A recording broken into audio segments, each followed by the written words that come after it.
Beneath the silence of ancient ruins lies a story that refuses to be fully told.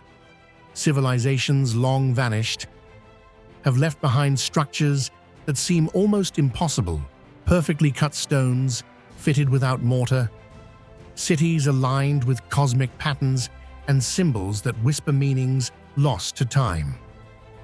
These remnants are not just fragments of history. They are echoes of knowledge we may no longer possess. How did these people, with seemingly limited tools, create works that still challenge modern understanding? And why do so many of these sites share similarities across distant continents? As we piece together the clues, one unsettling thought emerges. Perhaps the greatest mystery is not what we have discovered, but what we have forgotten.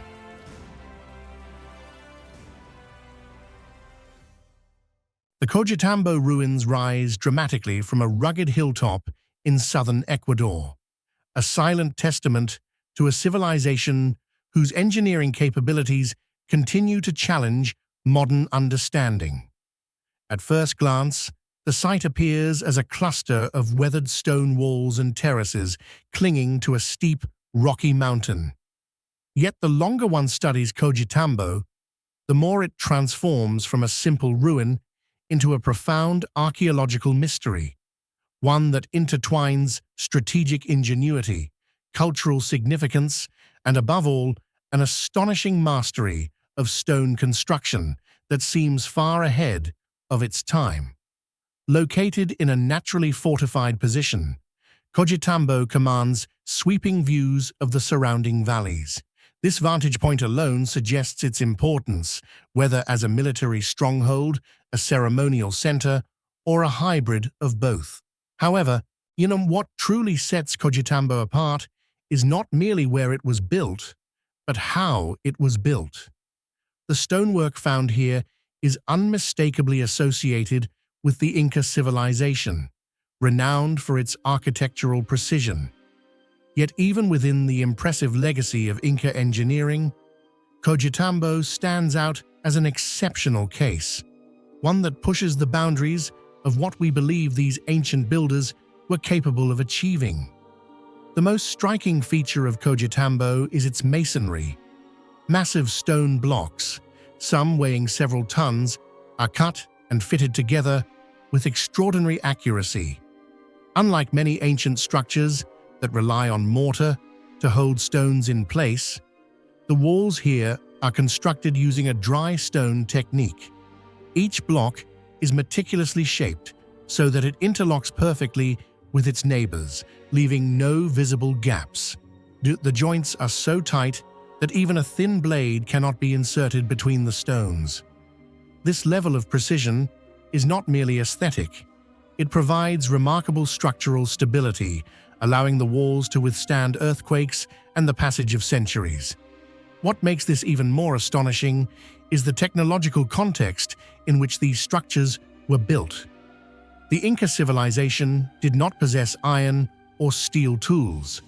Their available implements were primarily made of stone, bronze, or other relatively soft materials. Yet somehow, they managed to cut, transport, and assemble enormous stones with a degree of refinement that rivals, and in some cases surpasses, modern stonework. The surfaces of the stones are often smoothed and angled in complex, multi-sided shapes, forming polygonal patterns that enhance both strength and flexibility. This technique distributes stress evenly across the structure, reducing the risk of collapse during seismic activity. The question that continues to puzzle archaeologists and engineers alike is simple yet profound. How was this achieved? Without advanced machinery, without wheeled transport, and without metal tools capable of precision cutting, the construction of Cochabamba's walls seems almost inexplicable. Various theories have been proposed. Some suggest that the Inca used a combination of abrasion techniques, repeatedly grinding stones against each other with sand and water. Others propose the use of wooden wedges inserted into cracks which were then soaked to expand and split the rock.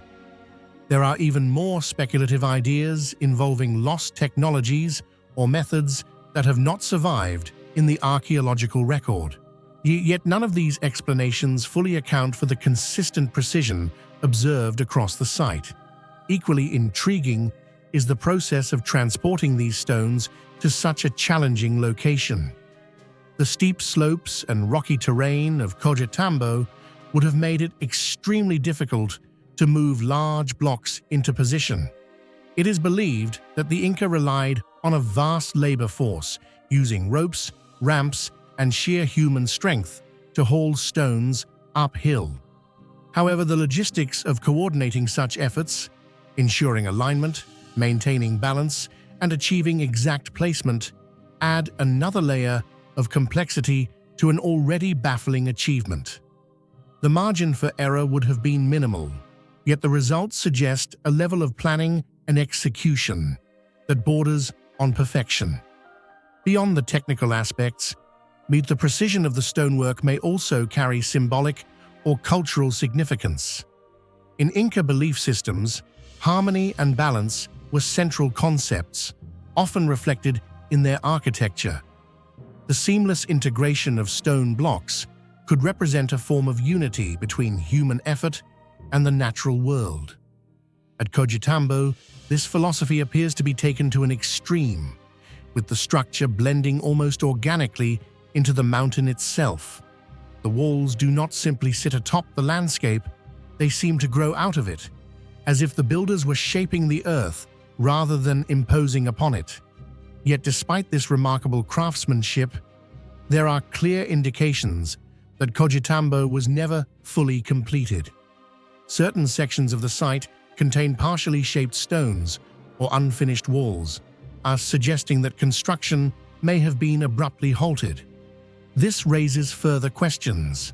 What could have caused such a sudden interruption in a project of this scale?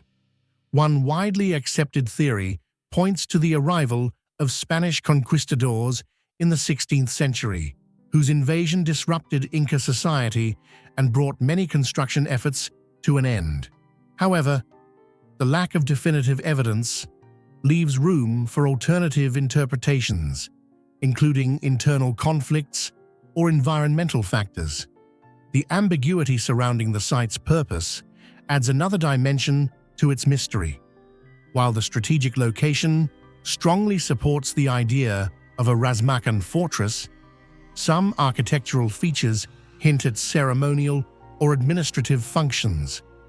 The layout does not conform entirely to typical military designs, and certain alignments suggest a possible connection to astronomical observations. It is conceivable that Coghitambo served multiple roles simultaneously, a place of defense, governance, and spiritual significance all in one. There is also the possibility that the site predates the Inca civilization. Some researchers believe that earlier cultures may have occupied the hilltop, laying the groundwork for what the Inca later expanded upon. If this is true, then the advanced masonry techniques seen at Coghitambo might represent a continuation or even an evolution of knowledge inherited from a predecessor civilization. This idea opens up an entirely new set of questions about the transmission of architectural expertise in the ancient Andes. In the end, Coghitambo remains a place where answers are elusive and questions abound. Near its towering stone walls, carved with an almost impossible level of precision, stand as both evidence of human ingenuity and a reminder of how much we have yet to understand about the past. The site challenges modern assumptions about technological development, suggesting that sophistication is not always tied to the tools we expect. Instead, it points to a different kind of intelligence, one rooted in patience, observation, and an intimate relationship with materials and environment. As the wind moves through the ruins and the sun casts shifting shadows across the perfectly fitted stones, Coghitambo continues to guard its secrets. It invites us to look closer, to question more deeply, and to reconsider what ancient civilizations were truly capable of achieving. And at the heart of it all lies that central mystery. How did a society without advanced tools create something so precise, so enduring, and so profoundly ahead of its time? What do you think allowed the Inca to achieve such nearly impossible precision? Share your thoughts in the comments below. In the lush Zapotitan Valley of El Salvador lies one of the most extraordinary archaeological discoveries in the Americas. Goya de Seren, often referred to as the Pompeii of the New World. Yet unlike its Roman counterpart, this ancient Maya village does not tell a story of death. It tells a far more unsettling story of disappearance.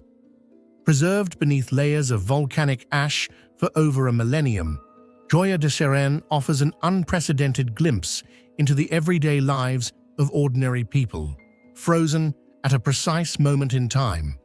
But within this remarkable preservation lies a mystery that continues to challenge archaeologists. Where did everyone go? The story begins in the 7th century, when the nearby Loma Caldera volcano erupted with little warning. Unlike explosive eruptions that obliterate everything instantly, this event unfolded in phases, blanketing the village in thick layers of fine ash. Paradoxically, this slow burial became the very mechanism that preserved the site. Structures made of perishable materials, adobe walls, thatched roofs, wooden beams, survived in astonishing detail. Inside these homes, archaeologists discovered cooking vessels still resting over hearths, grinding stones beside partially processed maize, and storage jars filled with beans and seeds. Even footprints and farming tools remained imprinted in the earth, as if the inhabitants had only just stepped away. What makes Goya de Seren truly unique is not monumental architecture or royal inscriptions, as seen in great Maya cities like Tikal or Chichen Itza, but rather its focus on the lives of common people. Here, we see how farmers lived, how families organized their homes, how food was prepared, and how agriculture sustained the community. Fields of maize, manioc, and other crops were preserved beneath the ash, providing rare evidence of ancient farming techniques. A communal sweat bath, known as a temazcal, reveals aspects of health, ritual, and social interaction. Every structure, every artifact, contributes to a vivid reconstruction of a living, breathing village. Yet for all its clarity, the site is defined by an absence so complete that it transforms Goya de Seren from a historical record into a profound mystery. Despite the suddenness of the volcanic disaster, no human remains have ever been found at the site. There are no skeletons trapped in collapsed buildings, no signs of struggle, no evidence of panic. Instead, and everything suggests a moment of interruption rather than catastrophe. Meals were left unfinished, tools abandoned mid-use, personal belongings left behind. It is as if time itself paused, and the villagers simply vanished. This absence raises one of the most compelling questions in Mesoamerican archaeology. How did an entire community disappear without leaving a trace? One prevailing theory suggests that the inhabitants may have recognized early warning signs of the eruption, tremors, ashfall, or unusual sounds, and fled before the situation became fatal. The layered nature of the volcanic deposits supports this possibility, indicating that the eruption may have unfolded over hours or even days rather than minutes. If so, the villagers may have had just enough time to escape and leaving behind their possessions in a desperate but orderly retreat. However, this explanation is not without its complications. If the evacuation was successful, why did no one return? the village was not destroyed beyond recognition. In fact, it remained structurally intact beneath the ash.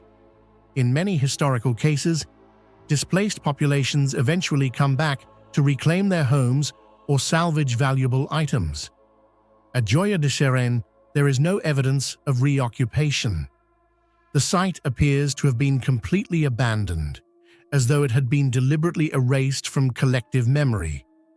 Another possibility is that the eruption was only part of a larger sequence of events.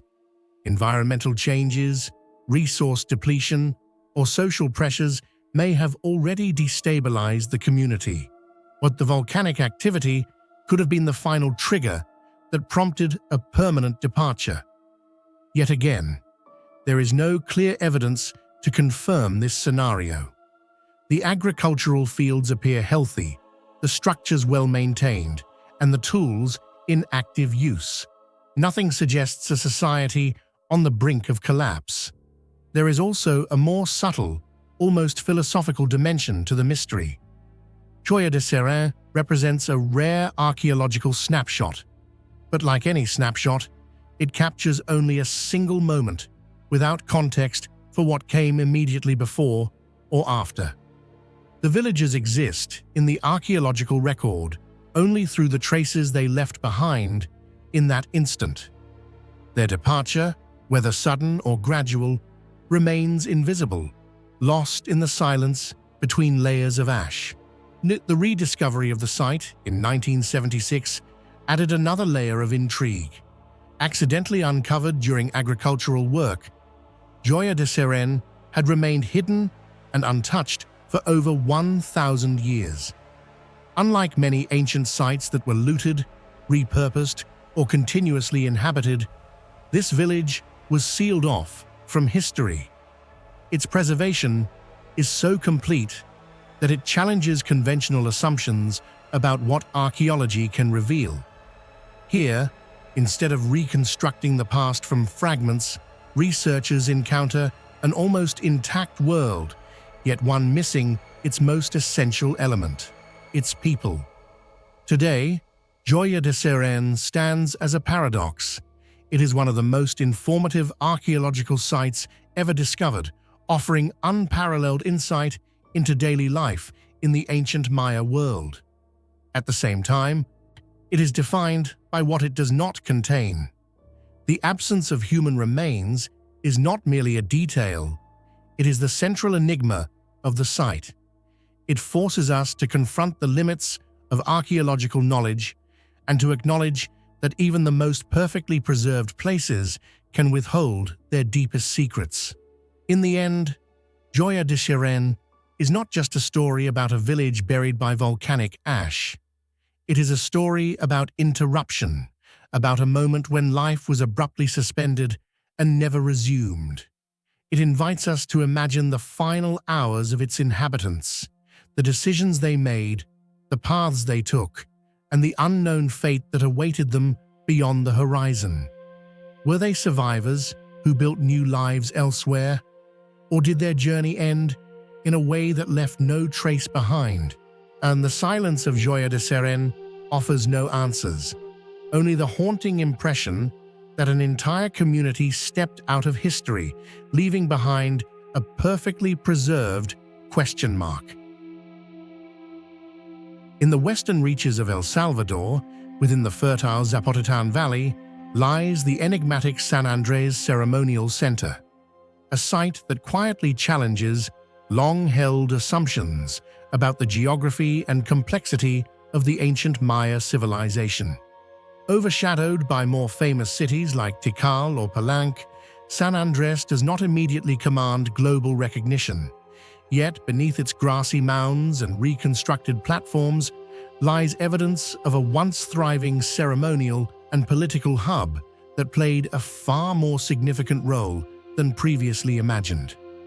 Its story is not merely one of rise and prosperity, but of resilience, transformation, and ultimately an unresolved disappearance that continues to puzzle archaeologists today. San Andres was strategically positioned in a region of exceptional agricultural richness. The Zapatitan Valley offered fertile volcanic soil, abundant water sources, and access to trade routes connecting the Pacific coast with inland highlands. These conditions allowed the settlement to flourish as both a ceremonial center and a hub of economic activity. Unlike many isolated Maya cities hidden deep within jungles, San Andrés occupied a landscape that facilitated interaction, exchange, and influence. This advantageous location raises a compelling question.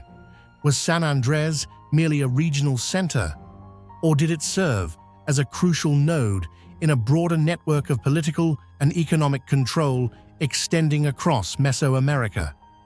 Around the 3rd century CE, the region experienced a devastating volcanic eruption from the Ilopango caldera, an event known today as the Tierra Blanca Joven eruption, and thick layers of ash blanketed the valley, rendering it temporarily uninhabitable. In many cases across history, such catastrophic events marked the permanent end of settlements. Yet San Andrés defies this pattern. Centuries after the eruption, populations returned, rebuilding the ceremonial core and re-establishing the site as a center of power. This act of return suggests that San Andrés held more than practical value. It may have possessed spiritual or symbolic importance strong enough to draw people back to a once devastated land. Why would a community choose to resettle a region so recently destroyed? Was it necessity, tradition, or a belief tied to sacred geography? The architectural layout of San Andrés reveals a blend of local Maya traditions and external influences, particularly those associated with Teotihuacan and one of the most powerful urban centers of ancient Mesoamerica. The arrangement of plazas, platforms, and ceremonial spaces suggests planning that goes beyond purely local design. Such influences raise intriguing possibilities. San Andrés may have been part of a wider sphere of interaction, perhaps even under indirect influence or control from distant powers. Alternatively, it may have been a culturally hybrid center where ideas, styles, and technologies converged. This blending of architectural elements reflects a world far more interconnected than traditionally assumed, where ideas could travel vast distances and reshape local identities. Archaeological discoveries at San Andrés include storage facilities believed to have held cacao and other valuable goods. In the Maya world, yer cacao was not merely a food. It functioned as currency, a ritual offering, and a symbol of status. The presence of such storage areas suggests that San Andrés was deeply integrated into economic and ceremonial networks. It may have acted as a redistribution center, collecting resources from surrounding regions and channeling them into both ritual use and long-distance trade. This raises further questions about governance and control. Who managed these resources? Were they overseen by elite rulers, priestly authorities, or external powers? And how did this economic role influence the city's rise? Among all the mysteries surrounding San Andrés, none is more haunting than its eventual abandonment. By around the 9th to 10th century CE, the site, once active and significant, was largely deserted. Much as what makes this particularly perplexing is not the fact of abandonment itself, as many Maya cities experienced decline during this period, but the absence of clear evidence explaining why. There are no unmistakable signs of widespread warfare, no layers of destruction that point to a violent invasion, no immediate traces of catastrophic natural disaster at the moment of abandonment. Instead, what remains is a quiet, gradual fading, a city that seems to have simply been left behind. Structures show indications of unfinished construction, suggesting that activity did not end in a single dramatic event, but rather diminished over time. This slow decline complicates attempts to identify a singular cause.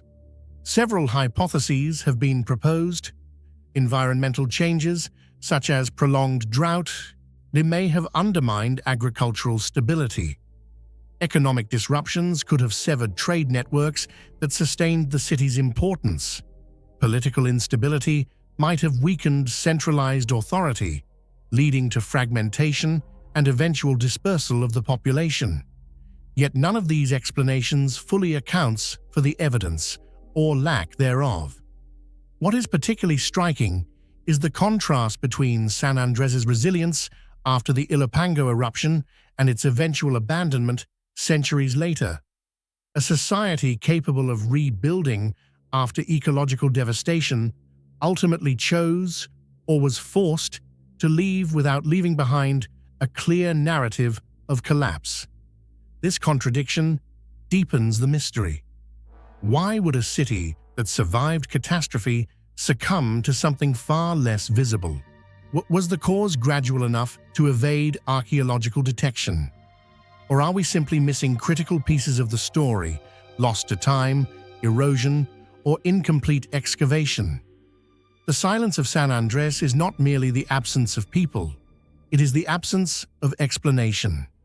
And in that silence lies one of its greatest enigmas. San Andres challenges the traditional map of the Maya world. It suggests that influence, complexity, and connectivity extended into regions often considered peripheral. Its existence broadens our understanding of how diverse and far-reaching the Maya civilization truly was. At the same time, its abandonment serves as a reminder of how fragile even the most organized societies can be. Cities rise through a combination of environment, economy, mass, and belief, but they can just as easily fade when those foundations shift. Today, San Andres stands as a quiet archaeological site. Its structures partially restored, its plazas empty. Visitors walk among the remnants of what was once a vibrant ceremonial and political center, yet the most important aspects of its story remain unresolved. It is not just the stones or the artifacts that define San Andres, it is the questions it leaves behind. A city that rose from volcanic destruction, a center that connected distant cultures, a hub of ritual and economic power, and finally, a place that vanished without a clear trace of why. In the end, San Andres is not merely a ruin. It is a reminder that history is not always a complete narrative. Sometimes it is a fragment, one that invites us to imagine, to question, and to continue searching for answers that may never fully emerge. What do you think truly caused San Andres to disappear so quietly? Natural disasters, human factors, or a hidden mystery lost to history? Share your thoughts in the comments below. In the remote highlands of Tigray, where jagged mountains rise sharply from the earth and silence stretches across vast, ancient landscapes, there exists a collection of sacred spaces that seem to defy both time and logic: the rock-hewn churches of Tigray. These extraordinary structures are not built in the conventional sense. They are carved painstakingly and precisely directly into living rock. Some are hidden within sheer cliff faces, others rest atop isolated plateaus, and a few are concealed within caves that seem almost impossible to access. Together, they form one of the most enigmatic and awe-inspiring religious landscapes in the world. A place where architecture, devotion, and mystery converge in ways that continue to puzzle historians, archaeologists, and travelers alike. Unlike traditional construction, where materials are assembled piece by piece, these churches were created through a process of removal. Stone was cut away rather than added. This subtractive technique required an extraordinary level of planning, precision, and understanding of geology. One mistake could have caused an entire structure to collapse. Yet many of these churches feature intricate interiors, carefully shaped columns, symmetrical layouts, vaulted ceilings, and finely carved details that suggest not only technical mastery, but also a deep aesthetic vision. There are no clear records describing how these structures were made, what tools were used, or how long the process took. This absence of documentation only deepens the mystery. It raises a fundamental question. How did ancient builders, working with limited technology, achieve such remarkable results in such extreme environments? The locations of these churches add another layer of intrigue. Many are perched on vertical cliffs or hidden high above the ground, accessible only by dangerous climbs that test both physical strength and courage. One of the most famous examples is Abuna-Yamata-gu, a church that can only be reached by scaling a nearly vertical rock face, often without modern safety equipment. Visitors must traverse narrow ledges, cling to handholds carved into the stone, and navigate dizzying heights before finally reaching the entrance. This raises an obvious yet profound question. Why would a place of worship be located in such an inaccessible and perilous setting? Some scholars suggest that these locations were chosen for spiritual reasons, symbolizing a journey toward the divine, and where reaching the sacred space required both physical and spiritual effort. Others propose more practical explanations, such as protection from invasions or the desire for isolation. Yet no single theory fully explains the consistency of this pattern across so many sites. However, among all the mysteries surrounding the rock-hewn churches of Tigray, perhaps none is as captivating or as perplexing as the ancient wall paintings preserved within their interiors. Hidden behind narrow entrances and shielded by thick stone walls, these frescoes have survived for centuries, in some cases for more than 1,000 years, retaining a vibrancy that seems almost impossible given their age and environment. Inside churches like Abuna-Yamata-gu, visitors are greeted by ceilings and walls covered in vivid depictions of saints, apostles, and biblical figures. These images are not faded shadows of their former selves. They are strikingly alive, rendered in bold reds, deep blues, warm yellows, and earthy tones that appear as if they were painted only yesterday. The survival of these paintings raises a series of profound questions. First, there is the question of materials. What pigments did the artists use to achieve such enduring color? In many ancient cultures, natural minerals were ground into powders and mixed with binding agents to create paint. But even with the best-known techniques, maintaining such intensity over centuries, especially in environments subject to temperature fluctuations, humidity, and occasional human contact, is extraordinarily rare. In the paintings in Tigray seem to resist the natural processes of decay in a way that suggests either an exceptional understanding of materials or the use of techniques that have since been lost to time. Equally mysterious is the question of preservation. Unlike famous artworks housed in controlled environments, these frescoes exist in remote, often exposed locations. There are no modern climate control systems, no protective glass barriers, and in many cases, no active conservation efforts for much of their history.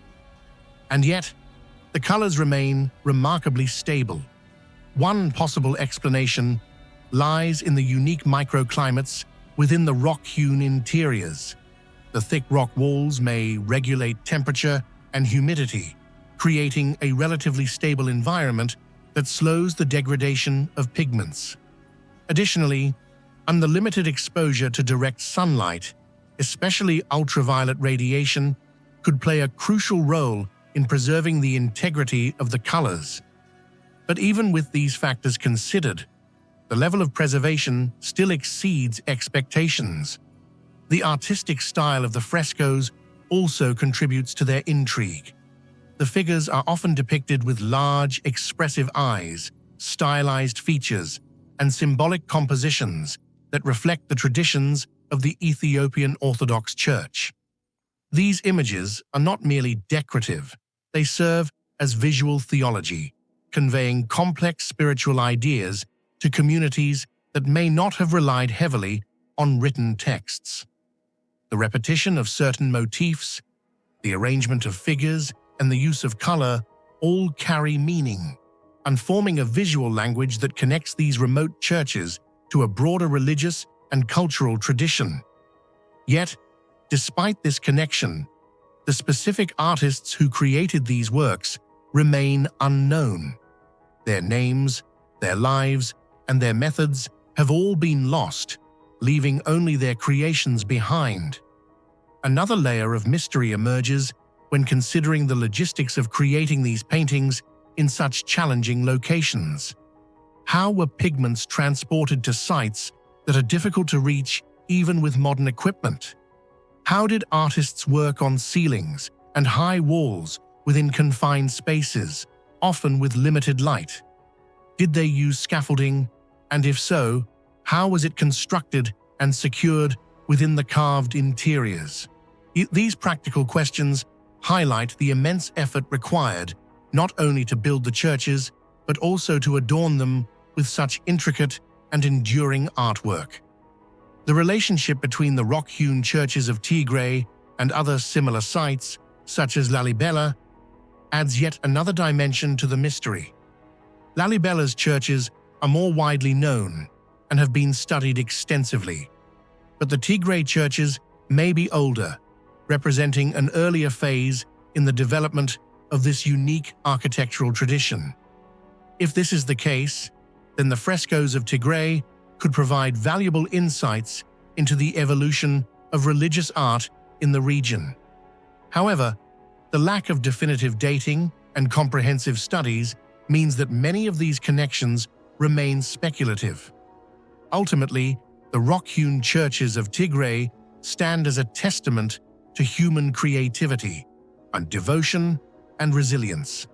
They challenge modern assumptions about the capabilities of ancient societies, demonstrating that even with limited tools and resources, it was possible to create works of extraordinary complexity and beauty. At the same time, they remind us of how much has been lost: knowledge, techniques, and histories that could help us fully understand these achievements. Standing within one of these churches, surrounded by ancient stone and vibrant color, it is difficult not to feel a sense of wonder. The walls seem to hold stories that have yet to be fully told, and the paintings appear as silent witnesses to centuries of faith and human endeavor. Are these frescoes simply the result of remarkable skill and favorable conditions, or do they hint at a deeper, a more sophisticated understanding of materials and preservation than we currently recognize? The answer remains uncertain, and perhaps that is part of their enduring power. The rock-hewn churches of Tigray are not just relics of the past.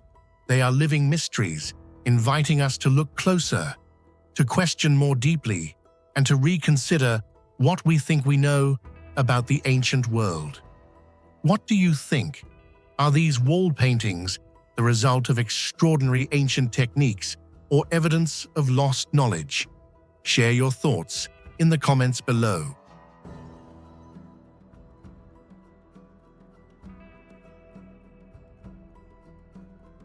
Rising quietly on the outskirts of modern-day Lima, Huacagaragai stands as one of the most enigmatic ceremonial centers of ancient Peru, a place where time seems to have layered itself, not only in soil and stone, but in meaning, symbolism, and mystery.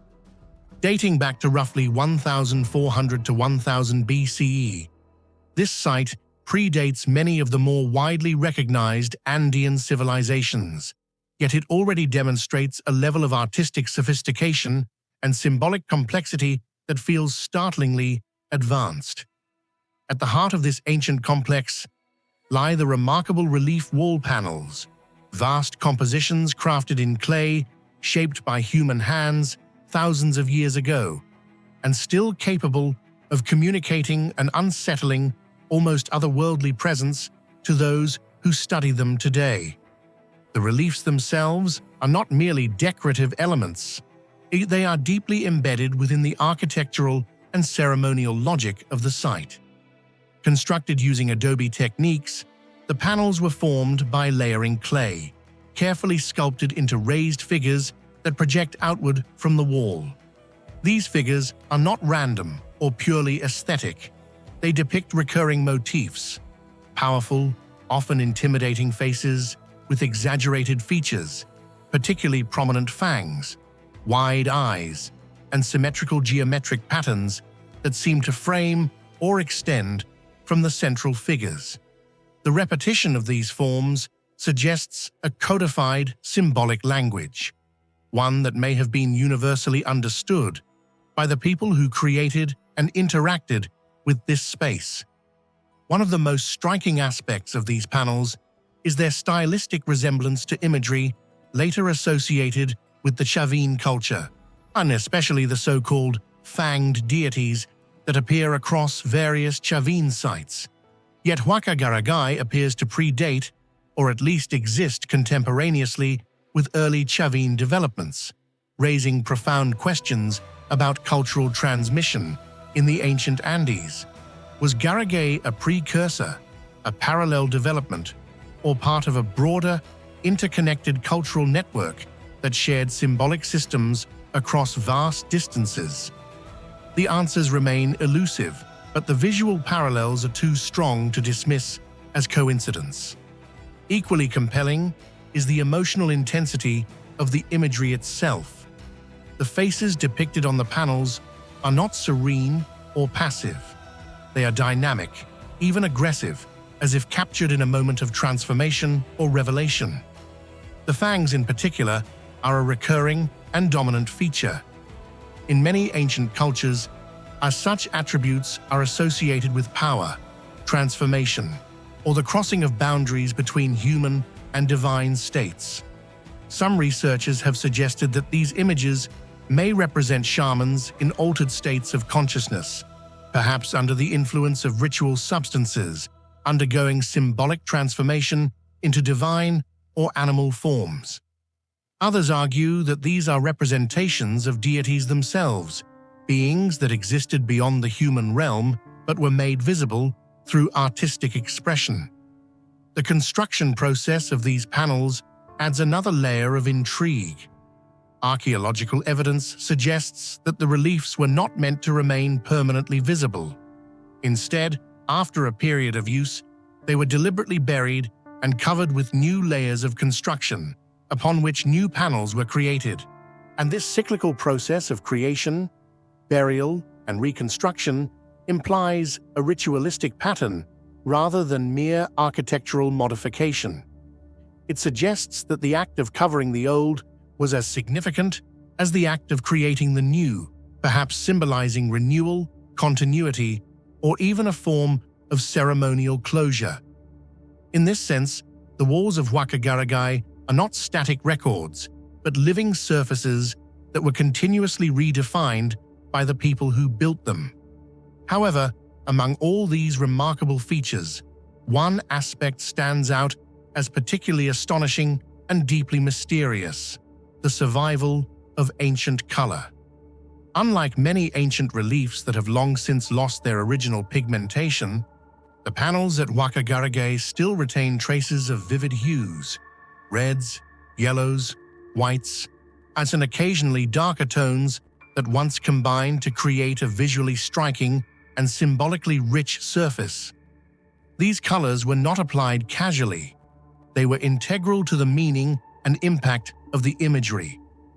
The use of color would have transformed the reliefs from mere sculptural forms into dynamic visual experiences, especially when illuminated by natural light during ceremonies. The persistence of these colors over more than 3 millennia is itself a subject of fascination. The pigments used by the ancient builders were derived from natural minerals, yet their durability suggests a sophisticated understanding of material properties. Red pigments may have come from iron oxides, yellows from ochre or other mineral compounds, and whites from lime or clay-based substances.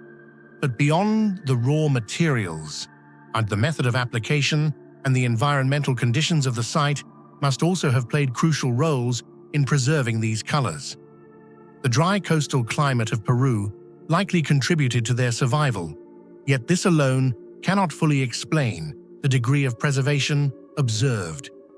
What makes this even more intriguing is the possibility that the creators of these panels possessed a level of empirical knowledge, whether conscious or intuitive, about how to prepare and apply pigments in a way that would ensure their longevity. This raises broader questions about the technological capabilities of early Andean societies. Were these techniques passed down through generations as specialized knowledge? Were they developed independently through trial and error? Or do they reflect a more systematic understanding of natural chemistry than we typically attribute to societies of this period? The symbolic role of color cannot be overlooked either. In many ancient cultures, colors were not merely decorative, but carried specific meanings and associations. Red might symbolize blood, life force, or power. Yellow could be linked to the sun, divinity, or fertility. White might represent purity, transition, or the spiritual realm. When applied to the already intense imagery of the reliefs, these colors would have amplified their impact, turning the walls into powerful communicative surfaces that conveyed layered meanings to those who beheld them. The combination of form and color suggests that these panels were designed to be experienced, not just seen, to evoke emotion, awe, perhaps even fear. And despite decades of research, many questions remain unanswered. The exact meanings of the symbols, the identities of the figures, the reasons behind the cyclical burial of the panels, and the full extent of the technological knowledge required to create and preserve them all continue to elude definitive explanation.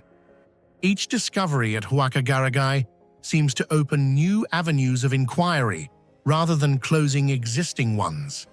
In the end, the relief wall panels of Huaca are more than archaeological artifacts.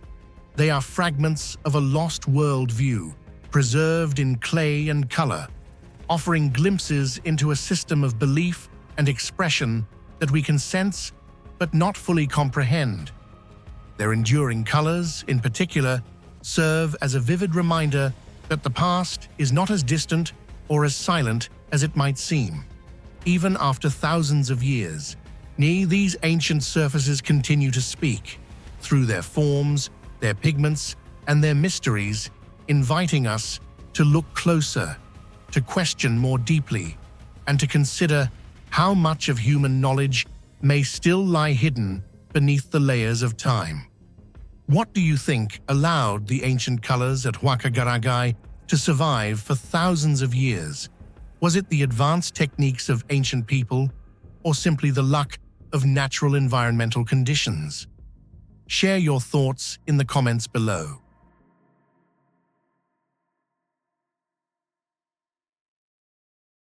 The Ritagala monastic platform network stands as one of the most enigmatic and understated archaeological sites in South Asia, hidden deep within the dense forests of central Sri Lanka.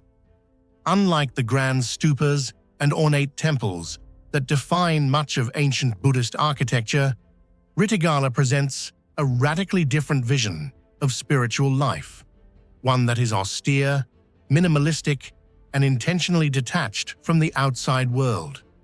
At first glance, the site appears almost unremarkable, a scattering of stone platforms, pathways, and ruins partially reclaimed by nature.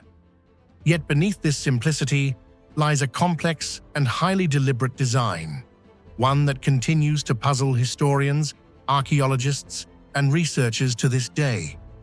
Situated on the slopes of Rittigala Mountain, the monastery dates back over 2 millennia, here with its origins often linked to early Buddhist ascetic traditions. The location itself is significant. Rising above the surrounding plains, the mountain creates a microclimate that is cooler and more humid than the lowlands, allowing dense vegetation to thrive. This natural isolation was likely intentional. Unlike other monastic centers built near cities or trade routes, Rittigala was deliberately placed far from civilization. There are no signs of large-scale habitation, no marketplaces, and no infrastructure that would support a conventional community. Instead, everything about the site suggests a place designed for withdrawal, contemplation, and extreme discipline. The most defining feature of the Rittigala monastic platform network is its system of stone platforms, arranged in pairs and connected by precisely constructed pathways. These platforms are not random or loosely organized. They follow a consistent architectural pattern. 2 rectangular stone bases, positioned side by side, often linked by a narrow stone bridge. The purpose of this paired design remains one of the site's greatest mysteries. Some scholars suggest that the platforms may have been used by 2 monks, practicing together, perhaps in a teacher-student relationship. Others propose that the dual structure had symbolic meaning, possibly representing balance, duality, or stages of spiritual progression. However, no definitive explanation has been confirmed, leaving the true function open to interpretation. What elevates Rittigala from a simple monastic ruin to an archaeological marvel is the extraordinary precision of its construction. The stonework throughout the site demonstrates a level of craftsmanship that is both subtle and astonishing.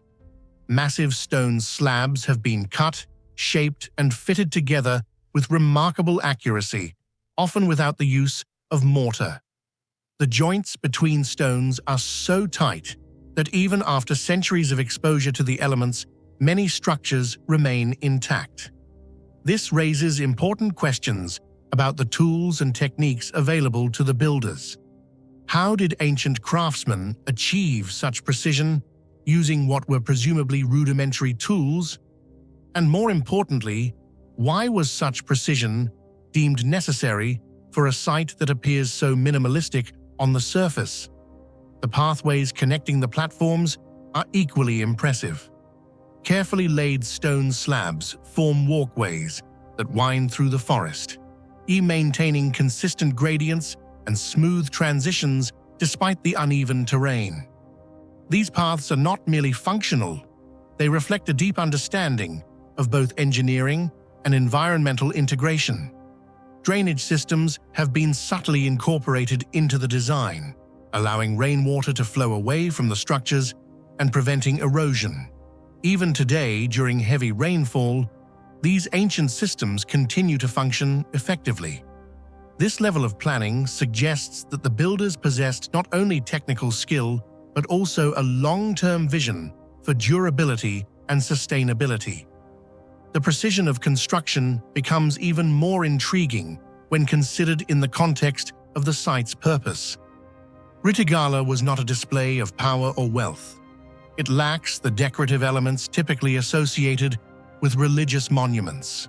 There are no intricate carvings, no elaborate statues, and no inscriptions celebrating rulers or patrons. Every aspect of the architecture is stripped down to its essentials. And yet, within this simplicity, the builders invested immense effort into achieving structural perfection. This paradox raises a compelling question. Was the precision itself part of the spiritual practice?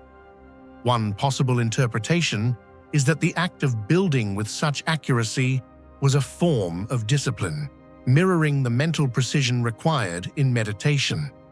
In this view, the construction process becomes an extension of the monk's spiritual path, where attention to detail and control over physical actions reflect inner focus and clarity.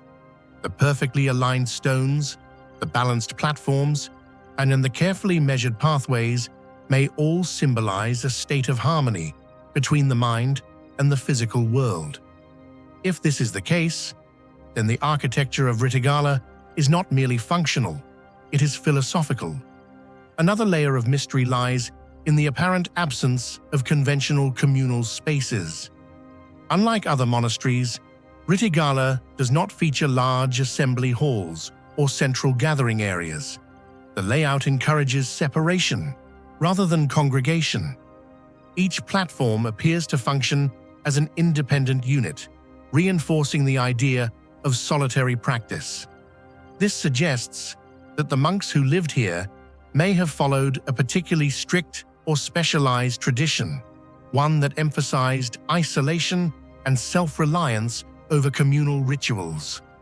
The precision of the construction, therefore, may have served a practical purpose as well, ensuring that each individual space was stable, durable, and perfectly suited for long-term use without frequent maintenance. Comparisons with other ancient sites further highlight Rittigala's uniqueness.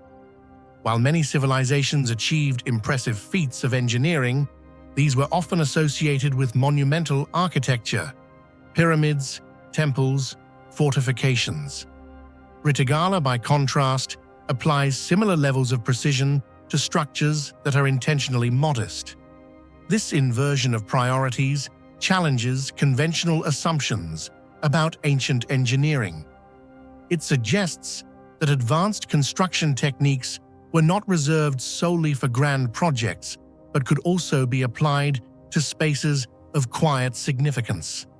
The question of how such precision was achieved remains unresolved, and archaeological evidence does not provide clear answers regarding the tools or methods used.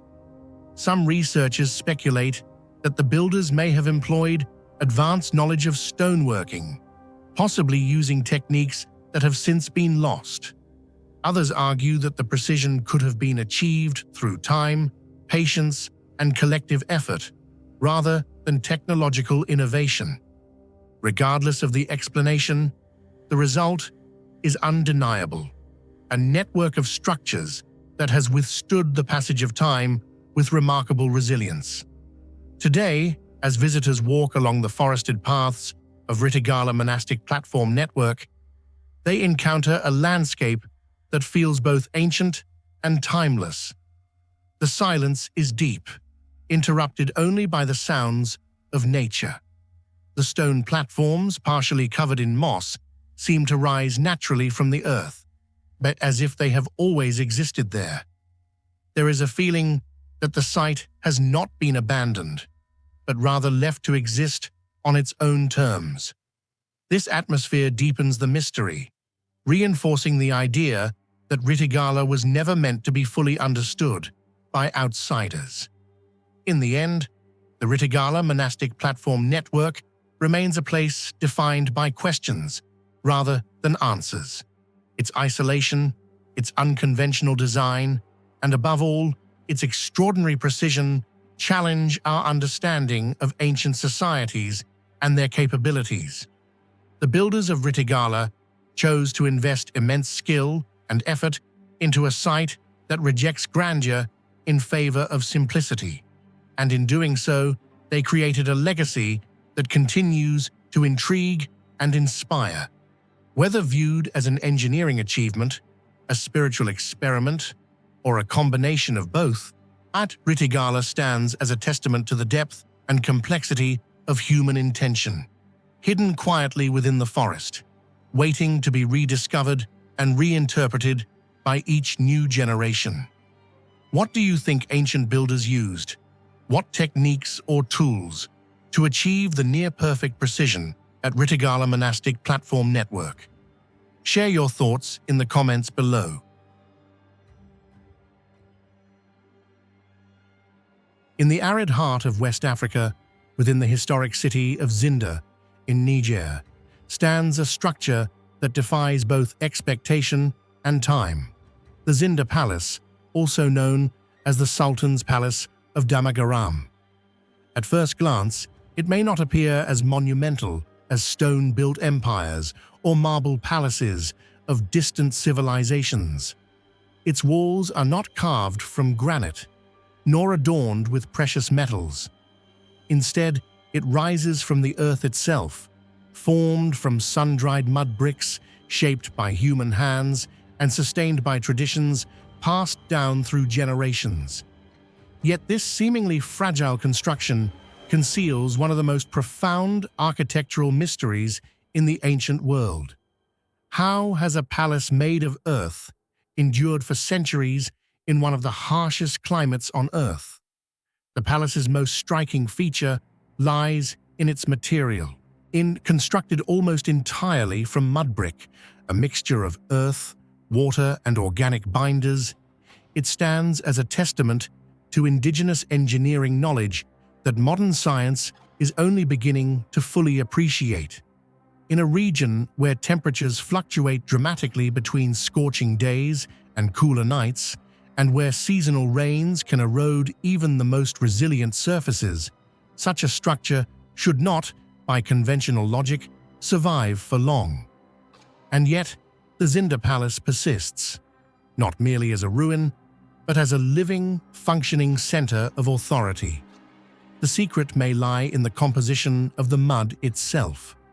Traditional builders in the region are believed to have developed precise mixtures, combining clay-rich soil with materials such as straw, ash, or even animal dung. These additives are not arbitrary. They enhance tensile strength and reduce cracking and improve resistance to erosion. Over time, the walls form a hardened shell that behaves differently from ordinary soil. Instead of crumbling under environmental stress, the material adapts, absorbing and releasing moisture in a controlled way, allowing the structure to breathe. This breathing quality is essential. It prevents the buildup of internal pressure, reduces thermal stress, and stabilizes the building across seasons. Equally important is the architectural design itself. The walls of the palace are often thick, sometimes exceeding a meter in width, creating a natural barrier against heat. During the day, the mass of the walls absorbs solar energy, preventing it from penetrating the interior too quickly. At night, this stored heat is gradually released, maintaining a more stable indoor temperature. But this passive climate control system, achieved without modern technology, reflects a deep understanding of environmental adaptation. The palace is not simply built in the desert, it is built with the desert. Maintenance also plays a crucial role in its longevity. Unlike stone monuments that aim for permanence through rigidity, mud brick architecture embraces renewal. The people of Zinda have for generations engaged in periodic replastering and repair of the palace walls. This process is not seen as a flaw or weakness, but as an integral part of the building's life cycle. Each layer of fresh earth reinforces the structure, sealing cracks and protecting the inner core. In this sense, the palace is never truly finished. It is continuously reborn, shaped by time and human care. Yet even with these explanations, questions remain. Why does the palace endure so effectively compared to other mud brick structures that have long since vanished? Are there lost techniques, subtle variations in material preparation, or construction methods that have not been fully documented? Some researchers suggest that the specific geological composition of the soil in the Zinda region may contribute unique properties to the bricks. Others speculate that the original builders possessed empirical knowledge, refined through centuries of trial and error, that has not been formally recorded and risks being lost as modernization spreads. Beyond its material resilience, the palace's layout adds another layer of intrigue. It is not a simple, symmetrical complex, but a labyrinth of interconnected courtyards, passageways, and enclosed spaces. This organic design may have structural advantages, distributing stress unevenly and preventing catastrophic collapse. It also reflects social and cultural hierarchies, with certain areas reserved for the Sultan, others for attendants, and some perhaps for purposes that remain undisclosed. The architecture is not merely functional, it encodes a way of life. Despite its age, the Zinda Palace is not a relic of the past. It continues to serve as the residence of the Sultan of Damagaram, a traditional ruler whose authority persists alongside the modern state. Ceremonies, rituals, and governance still unfold within its walls, blurring the line between history and the present. This continuity may itself be a factor in the palace's preservation. Unlike abandoned ruins, which succumb to neglect, the Zinda Palace remains inhabited, cared for, and culturally relevant. There are, however, areas within the palace that remain inaccessible to outsiders. These restricted zones are said to hold ceremonial or spiritual significance, and their functions are often passed down through oral tradition, rather than written record. Such secrecy adds to the aura of mystery surrounding the structure.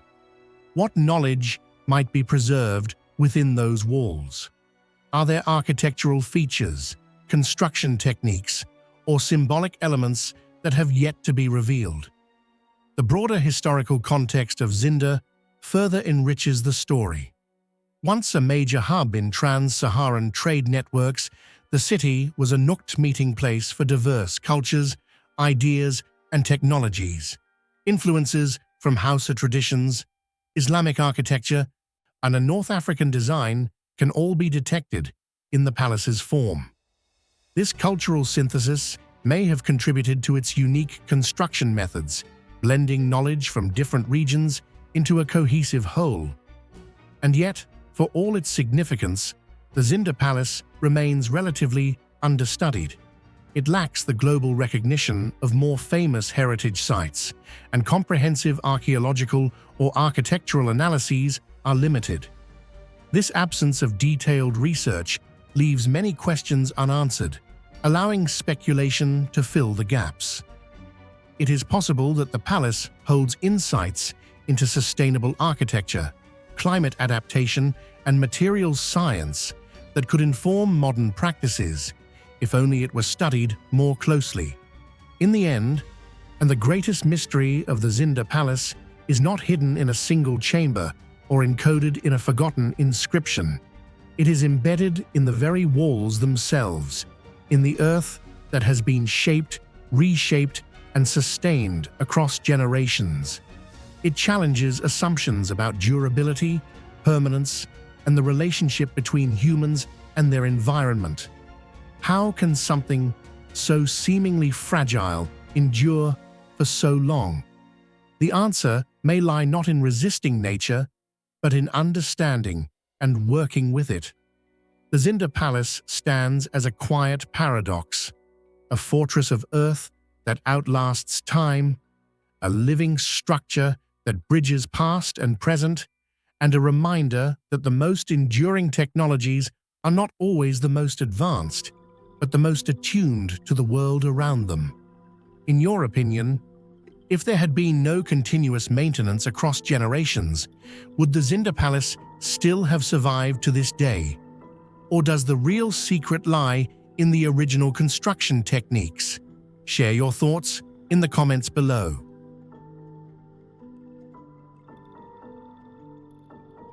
Rising from the windswept coastline of Orkney, the Broch of Gurnes stands as one of the most hauntingly well-preserved remnants of the Iron Age in Northern Europe. At first glance, it appears to be nothing more than a circular ruin of stacked stone, weathered by centuries of salt air and relentless winds. But beneath this seemingly simple facade lies a structure of remarkable sophistication, one that challenges modern assumptions about the technological and social capabilities of ancient societies. More than just a tower, it is the heart of a carefully planned settlement, a place where architecture, strategy, and daily life intersected in ways that are still not fully understood. The Broch itself is a masterpiece of dry stone engineering. Constructed without mortar, its walls rise thick and imposing, measuring several meters in width, yet cleverly designed with hollow internal spaces. Within these walls, narrow passages and hidden stairways spiral upward, suggesting that the structure may once have reached a considerable height. The precision with which the stones are laid, each one carefully selected and positioned, reveals a deep understanding of balance, weight distribution, and long-term durability. There are no random placements here. Every stone contributes to a unified, stable whole. Such craftsmanship raises a critical question. How did a society often labeled as primitive achieve such architectural refinement without advanced tools or written engineering knowledge? Surrounding the Broch is an entire settlement, arranged with a level of organization that implies social structure and planning. Small stone houses cluster around the central tower, connected by defined pathways and enclosed within defensive boundaries. This layout suggests that the Broch was not an isolated structure, but the focal point of a living community, one that likely relied on cooperation, hierarchy, and shared resources. The positioning of the settlement along the coastline is no accident. From this vantage point, its inhabitants would have had a clear view of the surrounding waters, enabling both surveillance and access. Whether this location served defensive purposes, facilitated trade, or both, remains an open question, but it undeniably points to strategic intent. Interpretations of the Broch's function vary widely. Some scholars argue that it was primarily a defensive stronghold, and its thick walls and elevated position offering protection against potential threats. Others suggest that it functioned as a symbol of power and prestige, a residence for an elite class or a local chieftain, designed as much to impress as to defend. The presence of intricate internal features, including galleries and chambers, complicates the picture further. These spaces may have been used for storage, shelter, or even ritual activities, but definitive evidence remains elusive. Like many ancient structures, the Broch of Gurnis resists simple classification. Yet among all its mysteries, none is more compelling than its sudden and unexplained abandonment. At some point, likely between the 1st and 2nd centuries CE, life at the site came to an abrupt halt. The houses were left behind. The central tower fell silent, and whatever routines once defined daily existence here disappeared into history. What makes this particularly puzzling is the absence of clear evidence for a violent end. There are no widespread signs of destruction, no definitive traces of battle or catastrophic collapse. Instead, the site appears to have been gradually, or perhaps even deliberately, vacated. This raises a series of unsettling possibilities. One theory points to environmental change. The Orkney Islands are exposed to harsh climatic conditions, and even subtle shifts in weather patterns could have affected agriculture, fishing, or overall livability. Rising sea levels, increased storms, or soil degradation may have made the location less sustainable over time. If the resources that once supported the community began to decline, leaving may have been the only viable option. However, this explanation, while plausible, does not fully account for the apparent completeness of the abandonment. Another possibility lies in social transformation. The Iron Age was not a static period. It was marked by evolving cultural practices, shifting power structures, and increasing contact with the outside world. The arrival of Roman influence in Britain, even if indirect in Orkney, may have altered trade networks or introduced new forms of organization that rendered Broch settlements obsolete. If authority structures changed or populations migrated toward emerging centers of power, the Broch of Gurness could have simply lost its relevance. In this sense, its abandonment might not have been a crisis, but a transition, one chapter closing as another began. There is also the possibility of economic decline. If the Broch functioned as part of a trade network, any disruption, whether due to conflict, competition, or shifting routes, could have undermined its importance. Coastal settlements are particularly vulnerable to such changes, as their prosperity often depends on connections beyond their immediate environment. A breakdown in these connections might have led to gradual depopulation, with residents seeking opportunities elsewhere. More intriguingly, some researchers have suggested that the abandonment may have been intentional in a symbolic or cultural sense. In certain ancient societies, structures were not simply left behind. They were ritually closed, their use deliberately ended as part of a broader belief system. If the Broch held social or spiritual significance, and its abandonment might have been more than practical, it could have been meaningful. Yet without written records, such interpretations remain speculative. What is perhaps most striking is the silence left behind. The stones remain, meticulously arranged as they were centuries ago, but the people who built and inhabited them have vanished without explanation. No voices, no clear narrative, only the physical imprint of their presence. Archaeology provides fragments, tools, pottery, traces of daily life. But these fragments do not fully explain why everything stopped. The Broch of Gurness, in this sense, is not just an architectural site. It is a moment frozen in time, a question without a definitive answer. Its preservation allows us to step into a world that feels both distant and strangely familiar, a community with structure, skill, and purpose, yet ultimately subject to forces we can only partially reconstruct. The mystery of its abandonment serves as a reminder that history is not always a continuous story. Sometimes it is a series of interruptions, gaps where certainty gives way to speculation. In the end, the Broch challenges us to reconsider what we think we know about the past. It suggests that ancient societies were more complex, more capable, and perhaps more vulnerable than we often assume. And as the wind continues to move through its empty corridors and along its silent walls, the Broch of Gurness stands not only as a monument to human ingenuity, but also as a testament to the enduring mystery of disappearance, of lives once lived, now reduced to stone and unanswered questions. What do you think truly caused the mysterious abandonment of the Broch of Gurness? Climate change, social transformation, or something we have yet to discover? Share your thoughts in the comments below.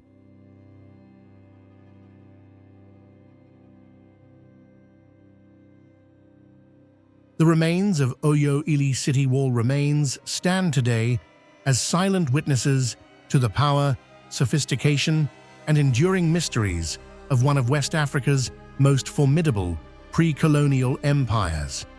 Once the political and cultural heart of the Oyo Empire, this ancient city was not merely a settlement, but a carefully engineered landscape of authority, defense, and identity. Stretching across a vast terrain, the defensive walls that encircled Oyo Ile were monumental in both scale and intention, forming a protective boundary that separated the structured life of the city from the uncertainties beyond. Even in their eroded state, these earthworks continue to provoke questions that modern archaeology has yet to fully answer, especially regarding how such an immense and resilient construction was achieved using seemingly simple materials. At first glance, the walls of Oyo Ile might appear unremarkable compared to the towering stone fortifications of other ancient civilizations. They were not carved from granite, nor assembled from precisely cut blocks, but instead formed from compacted earth, soil-shaped, layered, and compressed into massive ramparts. Yet it is precisely this simplicity that makes them so extraordinary. These walls once extended for many kilometers, enclosing a thriving urban center that included royal compounds, residential quarters, and ceremonial spaces. Their sheer size implies an immense mobilization of labor and resources, suggesting a highly organized society capable of coordinating large-scale construction projects without the aid of modern machinery. But beyond their scale lies a deeper enigma: their durability. The most striking and mysterious aspect of the Oyo Ile city wall remains is the astonishing longevity of their construction. Built primarily using rammed earth techniques, the walls have withstood centuries of tropical weather, seasonal rains, erosion, and human activity. In regions where heavy rainfall and humidity typically degrade earthen structures rapidly, the survival of these walls challenges conventional assumptions about the limitations of such materials. This raises a compelling question. What did the builders of Oyo Ile understand about earth construction that allowed their work to endure far beyond expectations? Rammed earth, in its simplest form, involves compacting a mixture of soil, clay, sand, and sometimes organic materials within a temporary framework to create dense, solid walls. However, not all rammed earth structures are created equal.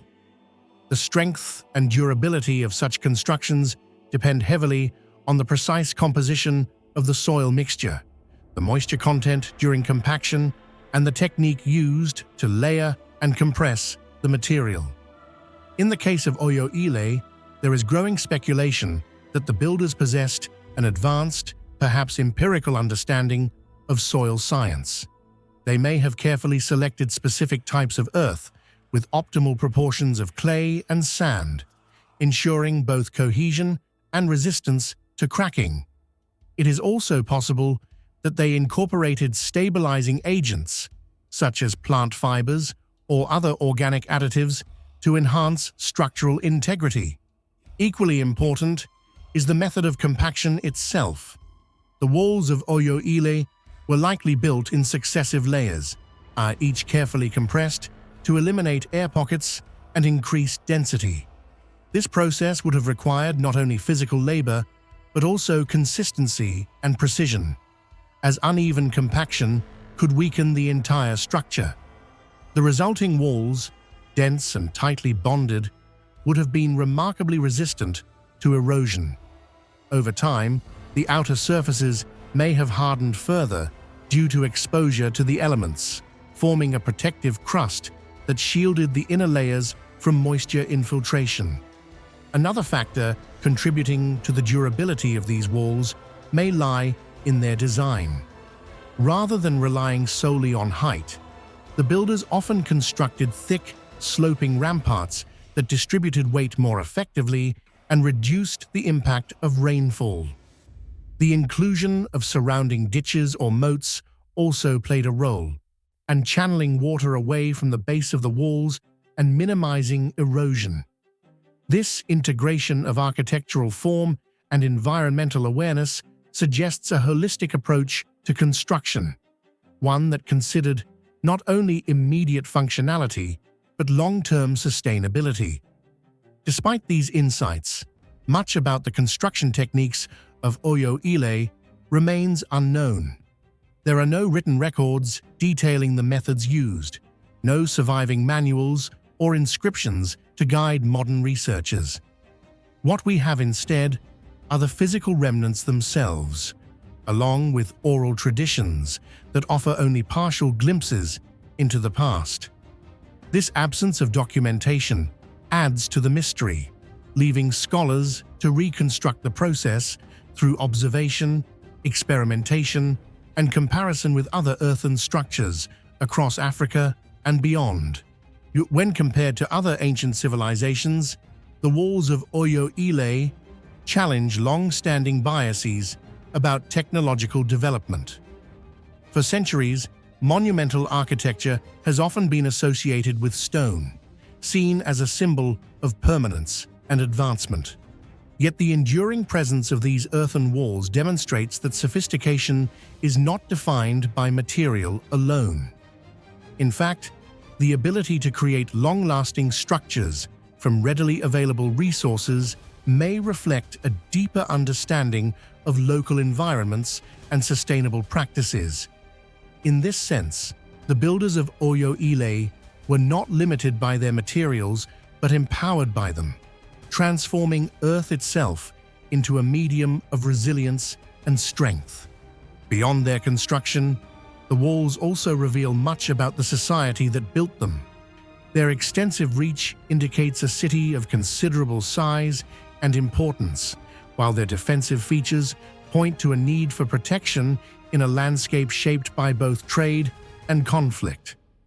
The controlled entry points suggest regulation of movement, hinting at administrative systems capable of managing population flow and security. These elements, combined with the durability of the walls, paint a picture of a civilization that was both strategically minded and technically adept. Yet, for all that has been uncovered, the story of Oyo Ile is far from complete. Large portions of the site remain unexplored, buried beneath layers of soil and vegetation. Each unexcavated section holds the potential to reveal new information about construction techniques, urban planning, or the daily lives of those who once lived within the walls. There is also the lingering question of how such a powerful city ultimately fell. Despite its formidable defenses, Oyo Ile was abandoned in the early 19th century. A decline attributed to internal strife, external pressures, and shifting political dynamics. But the exact sequence of events and the role the walls may have played in the city's final days remain subjects of ongoing investigation. In the end, the Oyo Ile city wall remains stand as more than just relics of a lost capital. They are a testament to human ingenuity, a reminder that advanced knowledge can exist outside written traditions, and a challenge to modern assumptions about ancient technology. Most of all, they embody a paradox: structures made of earth, fragile, transient, and easily overlooked, yet capable of enduring for centuries, are defying time and expectation. Within their weathered surfaces lies a story not fully told, a legacy shaped by hands that understood the land in ways we are only beginning to rediscover. What do you think is the greatest secret behind the remarkable durability of the walls at Oyo Ile city wall remains? Lost construction techniques, deep material knowledge, or something else we have yet to discover? Share your thoughts in the comments below.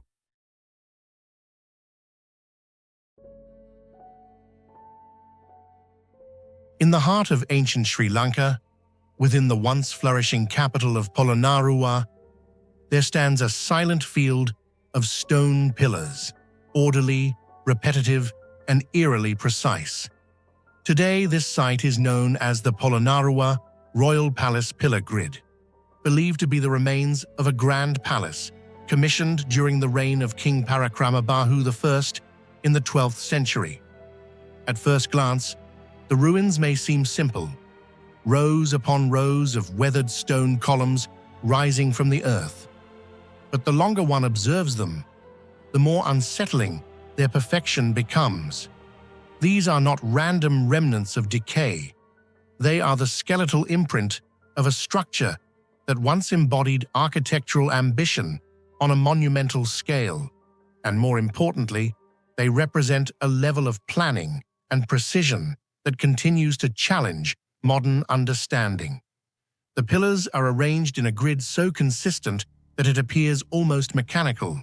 Each column stands at nearly identical distances from its neighbors, forming straight lines that stretch across the site with remarkable regularity. From an aerial perspective, the layout resembles a carefully drafted blueprint, as though the builders were following a pre-designed architectural plan with exact measurements. The precision is not limited to small sections. It extends across a vast area, suggesting not only careful planning, but also an ability to maintain that accuracy over long distances. This alone raises questions about the techniques and tools available to the builders of the time. Historically, the palace is said to have been an enormous multi-story structure, possibly rising up to 7 levels high. Under the stone pillars that remain today likely served as the foundational support system for a massive wooden superstructure that has long since disappeared. If this interpretation is correct, then the grid was not merely decorative or symbolic, it was structural. Each pillar would have played a role in distributing weight, stabilizing upper floors, and maintaining the integrity of the building. The spacing between pillars would therefore have required careful calculation, ensuring that loads were evenly balanced and that no single point bore excessive stress.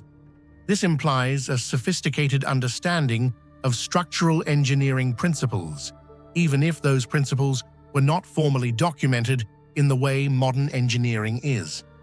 Yet, among all these remarkable aspects, perhaps the most intriguing mystery lies not in what the pillars supported, but in how they were placed. The question of measurement, of how ancient builders achieved such consistent alignment and spacing, remains one of the most puzzling aspects of the site. Unlike later civilizations that left behind detailed architectural treatises or clearly identifiable measuring instruments, there is little direct evidence indicating what tools were used here. No advanced metal instruments, no precision-calibrated rulers, no surviving devices that could easily explain the accuracy observed in the grid. And yet the results speak for themselves. One of the most widely accepted theories is that the builders relied on a system of ropes and stakes, a method sometimes referred to as a rope grid system. In this approach, the cords would be stretched tightly between fixed points, creating straight lines that could guide the placement of pillars. By measuring equal lengths along these ropes and marking intersections, workers could establish a grid-like framework on the ground before construction began. This technique, while simple in concept, requires a high degree of discipline and coordination to execute on a large scale. The ropes must be kept under consistent tension, the anchor points must remain stable, and the measurements must be repeated with minimal deviation. Even a small error at one point could propagate across the grid, leading to noticeable misalignment.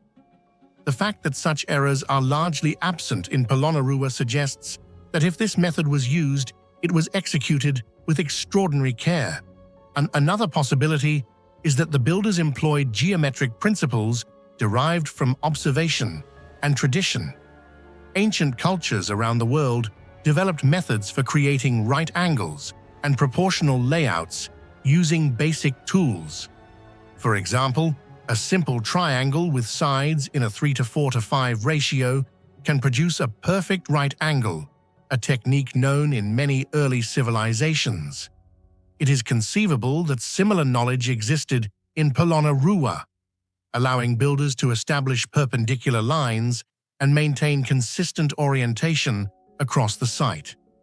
Combined with repeated measurements and visual alignment techniques, this could have enabled the creation of a highly regular grid without the need for advanced instruments.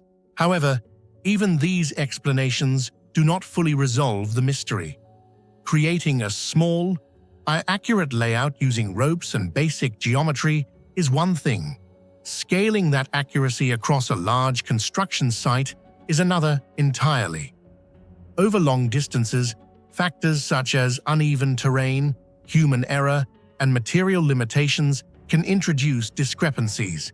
Maintaining straight lines and equal spacing across dozens or even hundreds of pillars would have required not only technical knowledge, but also an organized workforce, standardized procedures, and perhaps even a system of quality control.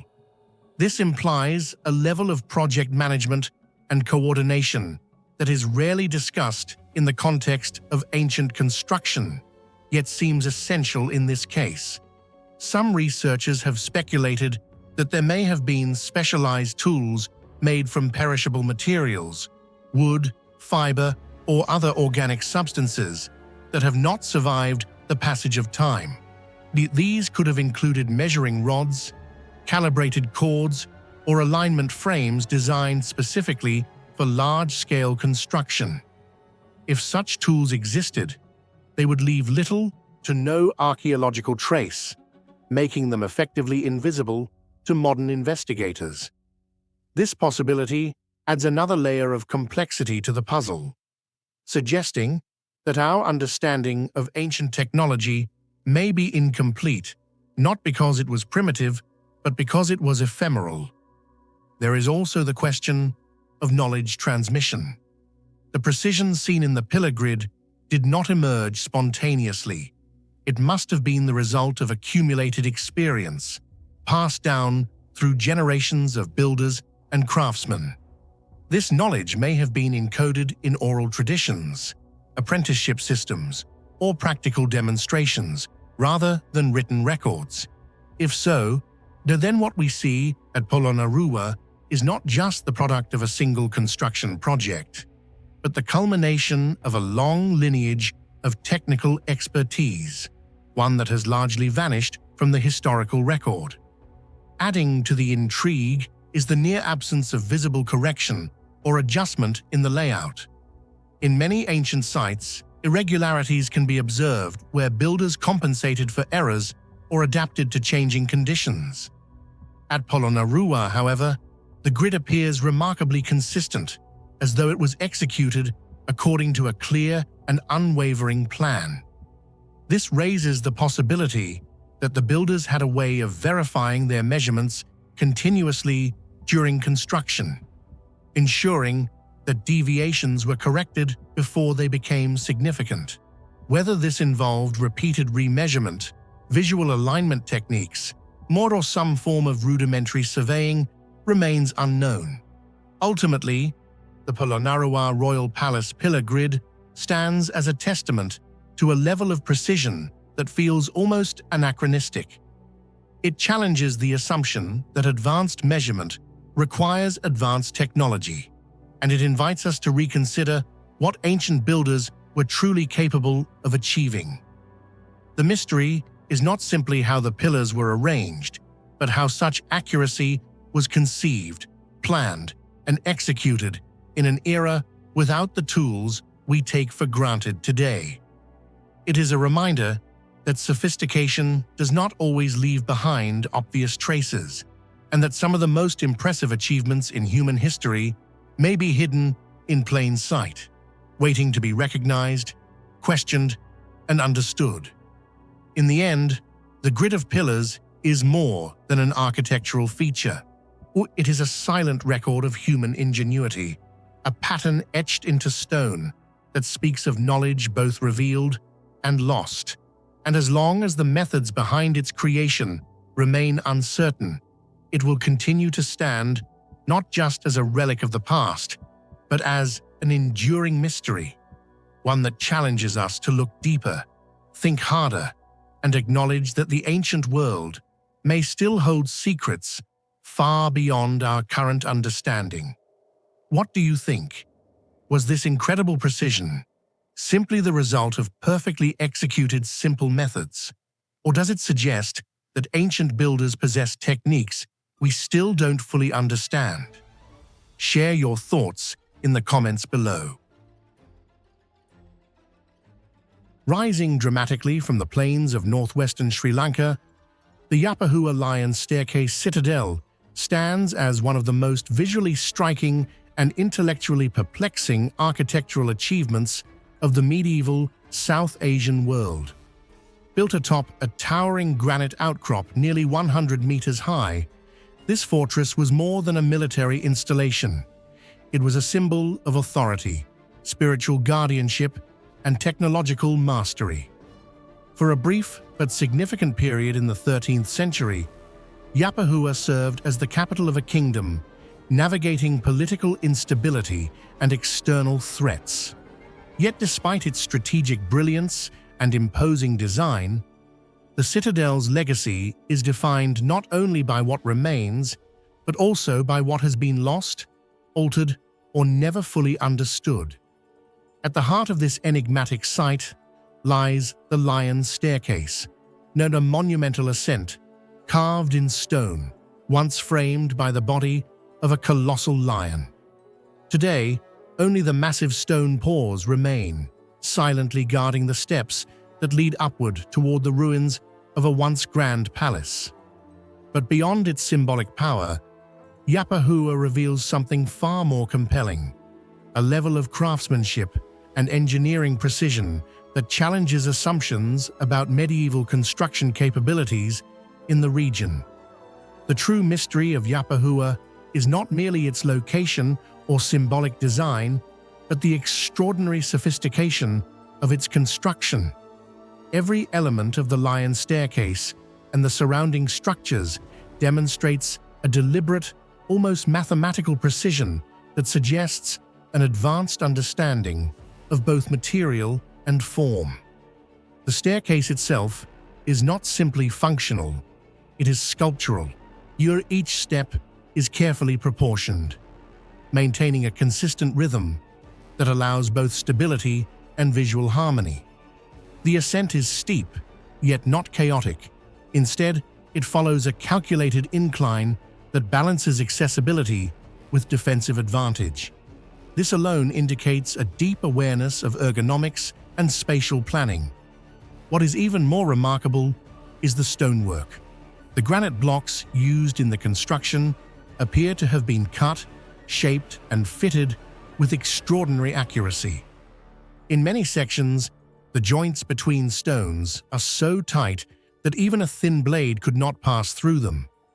This level of precision implies not only skilled craftsmanship, but also the use of highly refined tools for which there is little direct archaeological evidence. The decorative carvings further elevate the site into the realm of artistic engineering. Intricate floral motifs, geometric patterns, and ornamental bands run along the surfaces of the staircase and adjacent walls. These are not shallow or hastily executed engravings. They are deeply carved, symmetrical, and remarkably consistent. The repetition of patterns suggests the use of measured templates or guiding systems, hinting at an underlying methodology that merges art with geometry. One of the most compelling aspects of these carvings is their durability. Despite centuries of exposure to wind, rain, and tropical conditions, many details remain sharply defined. This raises important questions about the techniques used not only to carve the stone, but also to preserve its integrity. Was the granite selected for specific properties, such as were there finishing methods or treatments applied to enhance resistance to erosion? The answers remain uncertain. Equally puzzling is the logistics behind the construction process. The citadel's elevated position presents a formidable challenge. How were massive stone blocks transported up such a steep and uneven terrain? The absence of clear evidence for ramps, pulleys, or large-scale lifting mechanisms leaves room for speculation. It is possible that temporary wooden structures were used and later dismantled, or that a coordinated labor force employed techniques now lost to history. Either way, the sheer effort required suggests a highly organized workforce operating under centralized authority. The integration of architecture with the natural rock formation also reflects a sophisticated design philosophy. Rather than reshaping the landscape entirely, the builders adapted their structures to the contours of the granite outcrop. Walls align with natural edges, and platforms appear to emerge organically from the rock itself. This harmony between natural and constructed elements is not accidental. It demonstrates a conscious decision to work with the environment rather than against it. Taken together, these factors point to a level of technical knowledge that challenges conventional narratives about the limitations of medieval engineering in the region. Yapahua does not merely reflect inherited traditions, it suggests innovation, experimentation, and a deep understanding of both aesthetics and structural integrity. Beyond its craftsmanship, Yapahua was designed as a near-impregnable fortress. The steep granite cliffs acted as natural defenses, eliminating the need for extensive fortifications on all sides. Access was restricted to a single primary route, the Lion's Staircase, making any approach highly visible and easily defensible. Additional layers of protection included outer ramparts, moats, and defensive walls at lower elevations. These features created multiple barriers that an invading force would need to overcome before even reaching the base of the staircase.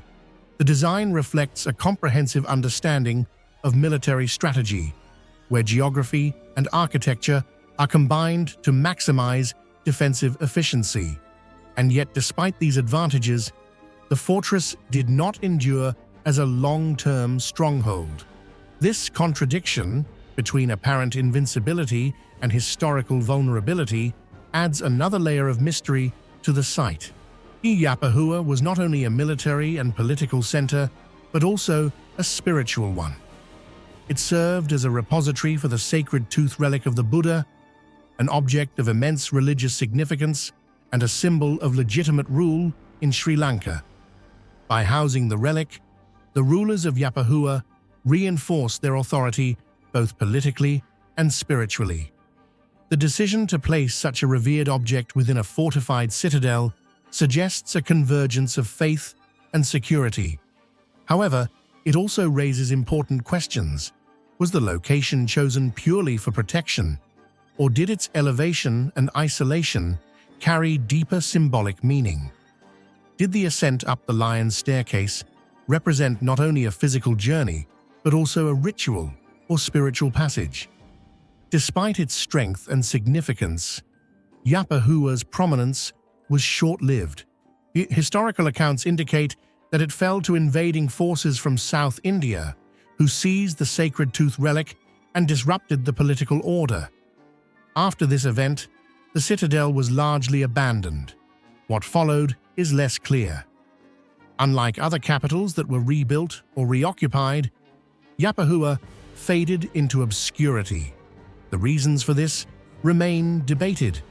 Was it due to shifting political centers, loss of symbolic power, or practical challenges associated with maintaining such a difficult location?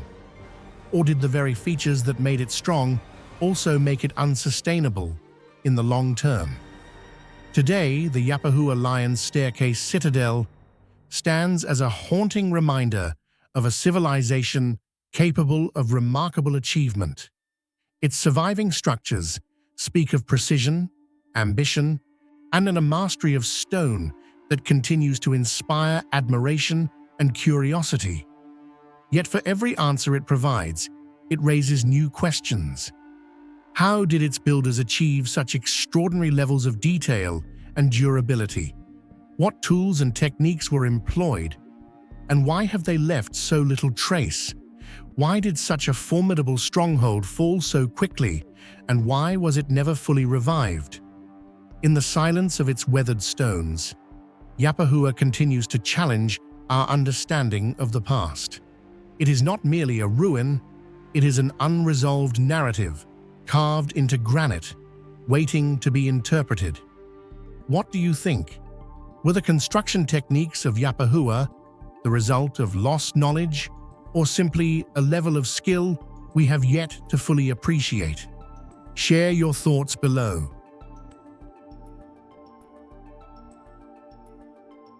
In the dense tropical forests of southern Belize, hidden within the Toledo district, lies the ancient Maya site of Nim Li Punit. a place whose name, often translated as Big Hat, hints at the striking imagery carved into its stone monuments.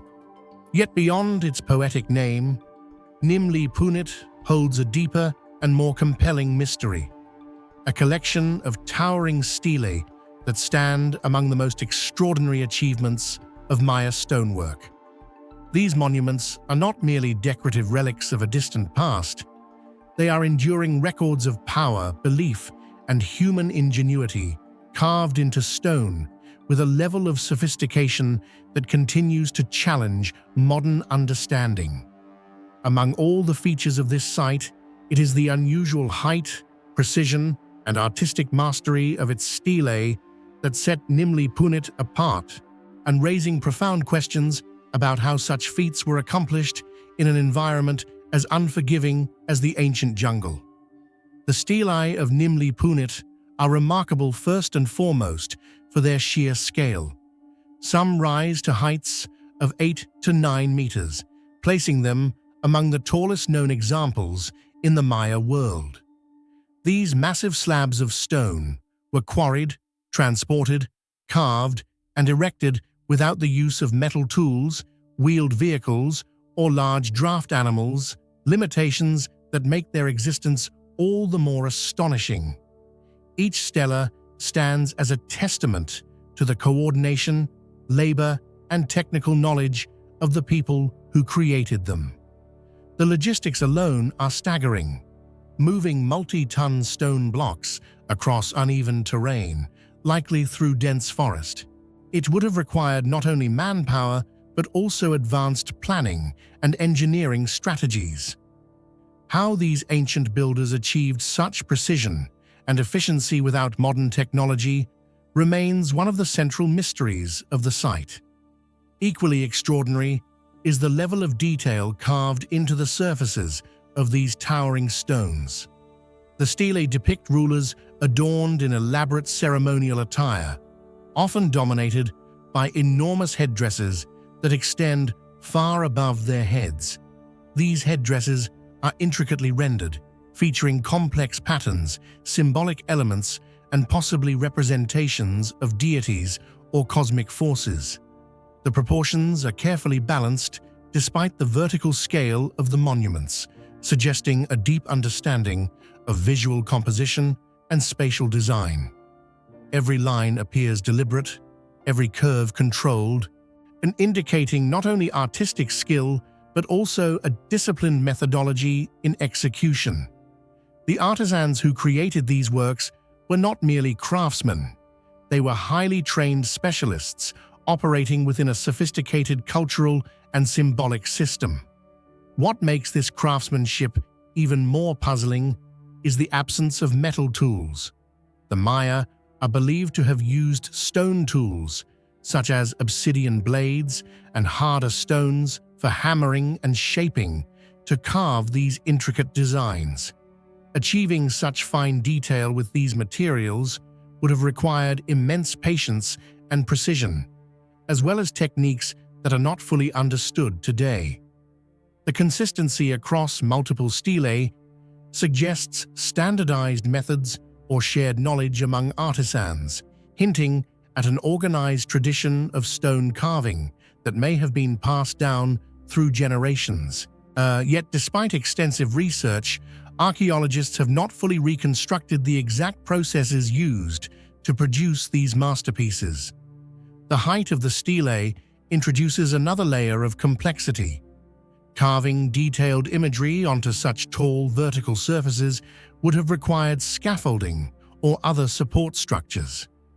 The builders would have needed to maintain accuracy across several meters of stone, ensuring that proportions remained consistent from top to bottom. This implies not only technical skill, but also the ability to plan the entire composition in advance, possibly using preliminary sketches or guidelines that have long since vanished. The question of how these ancient artists maintained such precision at scale remains unanswered, adding to the aura of mystery surrounding the site. Beyond their physical characteristics, The stelae also function as historical and ceremonial records. Many are inscribed with Maya hieroglyphs that document important events, including royal accessions, ritual ceremonies, and political alliances. These inscriptions are often accompanied by calendrical dates recorded in the long count system, demonstrating the Mayas' sophisticated understanding of time.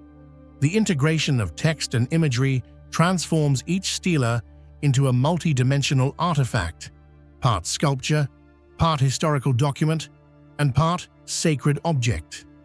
However, not all inscriptions have been fully deciphered, leaving gaps in the narrative and raising the possibility that key aspects of their meaning remain hidden. The iconic headdresses depicted on the stelae further deepen the mystery. These elaborate constructions, which give Nimli Punit its name, may have served as symbols of authority, spiritual connection, or both. Some researchers suggest that they represent the ruler's link to divine forces, possibly embodying deities or cosmic principles. The exaggerated size and complexity of these headdresses could indicate that they were not meant to be realistic portrayals, but rather symbolic exaggerations designed to convey power and transcendence. If so, the stelae may have functioned as visual statements of legitimacy, reinforcing the ruler's role as an intermediary between the human and divine realms. Another intriguing aspect of the stelae is their placement within the site. They are often positioned in open plazas or aligned in ways that may correspond to astronomical events, such as solstices or equinoxes. This suggests that their function extended beyond commemoration into the realm of ritual and cosmology. The possibility that these monuments were part of a larger system of spatial and celestial alignment raises questions about the extent of the Mayas' astronomical knowledge and how it was integrated into their architecture and art. Were the stelae intended to mark specific moments in time or to serve as permanent anchors in a cosmic landscape? The answer remains elusive. The discovery of a jade pendant at Nimli Punit adds yet another layer to its enigmatic profile. Jade was one of the most valuable materials in the Maya world, often associated with life, fertility, and divine power. The pendant, inscribed with glyphs, may have been used in important rituals or worn by a high-ranking individual. Its presence at the site suggests connections to broader trade networks and cultural exchanges, as jade sources were limited and often located far from the region. The meaning of the inscriptions on the pendant is still debated, with some interpretations pointing to political events and others to ceremonial or prophetic significance. Whatever its purpose, the artifact reinforces the idea that Nimli Punit was not an isolated settlement, but part of a complex and interconnected civilization. Despite its achievements, Nimli Punit was eventually abandoned, likely around the 9th or 10th century. The reasons for its decline are not clearly understood. Unlike some other Maya sites, there is little evidence of large-scale destruction or warfare. Instead, the abandonment appears gradual, suggesting factors such as environmental change, a resource depletion, or shifts in political structure. This pattern mirrors the broader collapse of many Maya cities during the same period, a phenomenon that continues to puzzle researchers. The stelae, left standing in silence, become witnesses to a story that ended without a clear conclusion. Today, the stelae of Nimli Punit continue to captivate archaeologists and visitors alike. They stand as reminders of a civilization that achieved remarkable feats with limited resources, challenging modern assumptions about technology and progress. The combination of monumental scale, intricate artistry, and unresolved questions ensures that these stone monuments remain more than just historical artifacts. They are enduring mysteries, carved into the landscape. Each stela invites us to look closer, to question what we think we know, and to consider the possibility that the ancient Maya possessed knowledge and capabilities that we have yet to fully comprehend. Do you think the massive stelae at Nimli Punit are just a technical achievement, or do they hide secrets that modern humans still cannot fully understand? Share your thoughts in the comments below.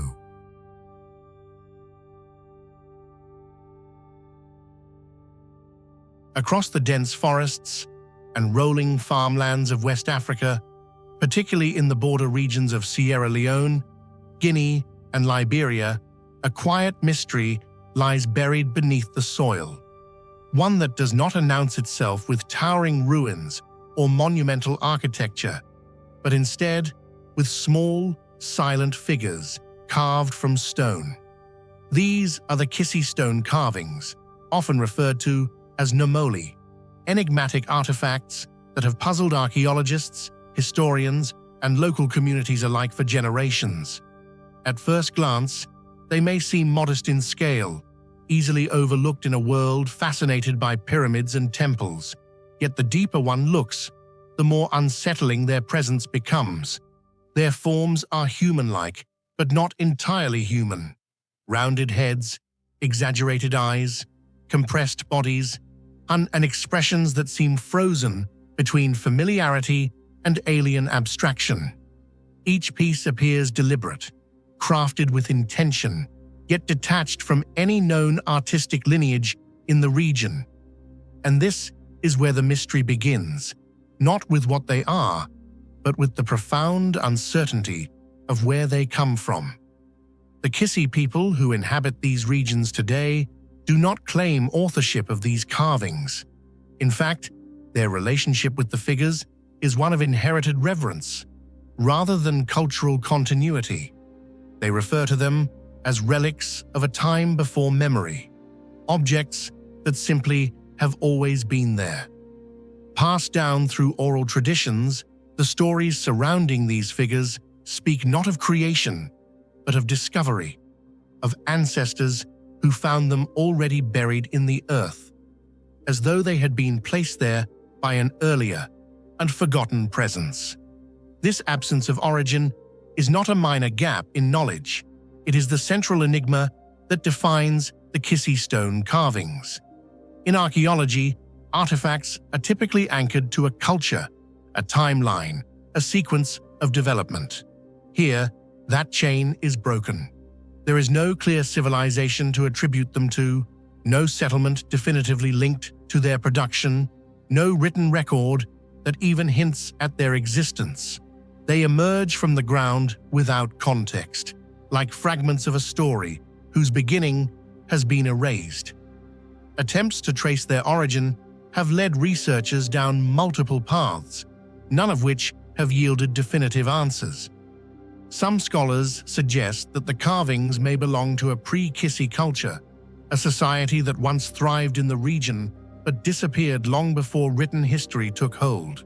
Yet if this is the case, then the nomoli figures could represent one of the few surviving expressions of that lost culture. Silent witnesses to a people whose identity has been entirely consumed by time. Yet even this theory raises further questions.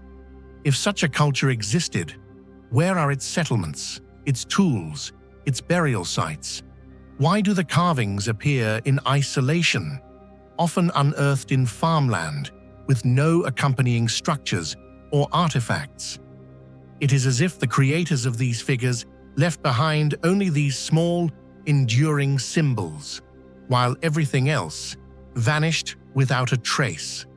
Another line of thought proposes that the carvings were not meant to be displayed in the open, but intentionally buried. This would explain why they are so often discovered beneath the surface, sometimes at significant depths. If they were ritual objects, perhaps they were placed in the ground as offerings, markers, or spiritual anchors tied to beliefs that have since been lost. But again, without supporting evidence, no ceremonial sites, no inscriptions, no consistent patterns of placement, this remains speculation. The randomness of their discovery only deepens the mystery. Farmers uncover them while plowing fields, often in locations that show no other signs of ancient activity. There is no predictable distribution, no clear clustering that might indicate a former center of production or worship. Instead, they appear scattered, as though dispersed by forces we do not yet understand. What makes the question of origin even more complex is the stylistic uniqueness of the carvings themselves. In many parts of the world, our ancient artifacts can be linked to broader artistic traditions, patterns, motifs, and techniques that evolve over time and connect different cultures. The Kissi stone figures resist such classification. Their aesthetic does not align neatly with known West African sculptural traditions, either ancient or modern. While Africa is rich with diverse artistic heritage, including wood carvings, masks, and metalwork, the Nomoli figures stand apart. Their proportions, their facial features, their overall form, none of these comfortably fit within established frameworks. This isolation in style mirrors their isolation in origin, reinforcing the sense that they belong to something outside the recognized historical narrative of the region. Local interpretations add another layer to this enigma, and rather than attempting to explain the carvings through historical reconstruction, the Kissi people have integrated them into their spiritual worldview.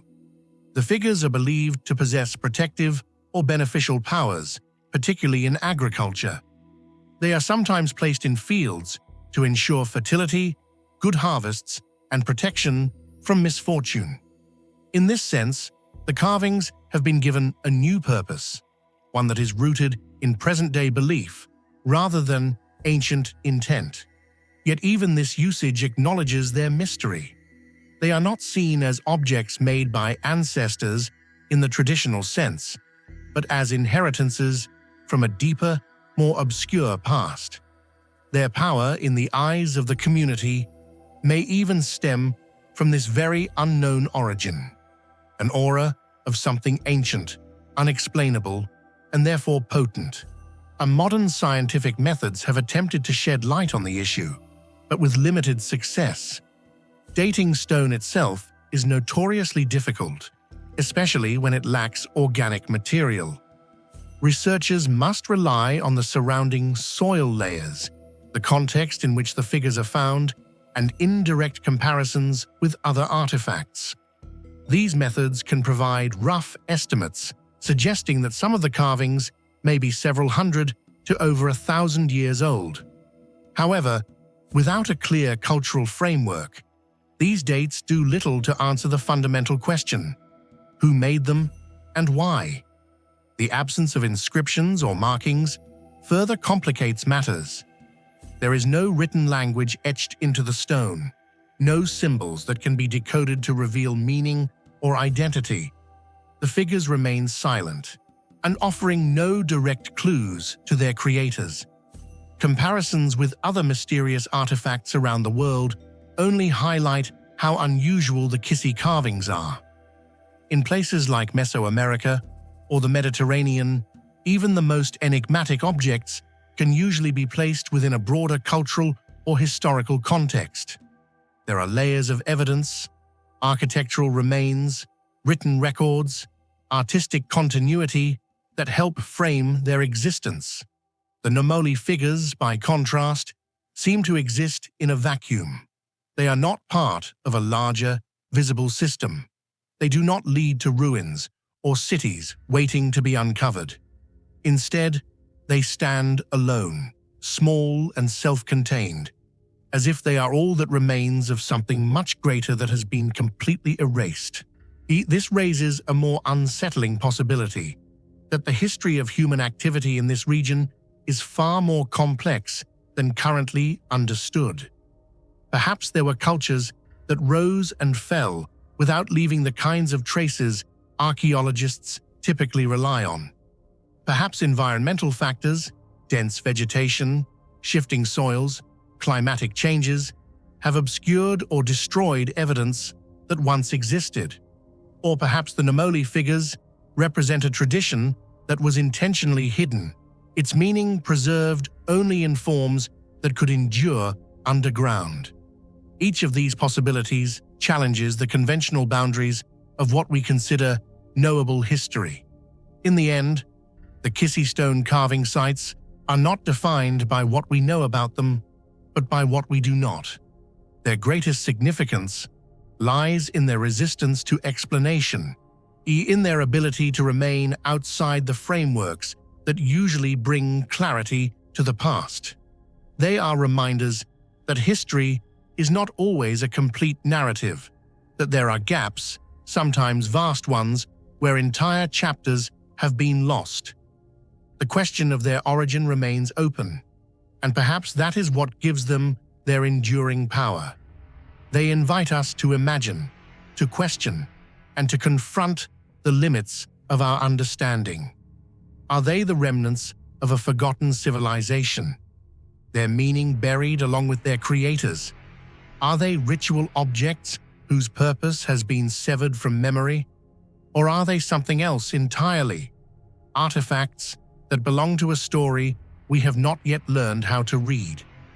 Until new evidence emerges, the Kissy stone carvings will continue to sit at the edge of history, not fully inside it, and not entirely outside it, but suspended in that uncertain space where mystery persists.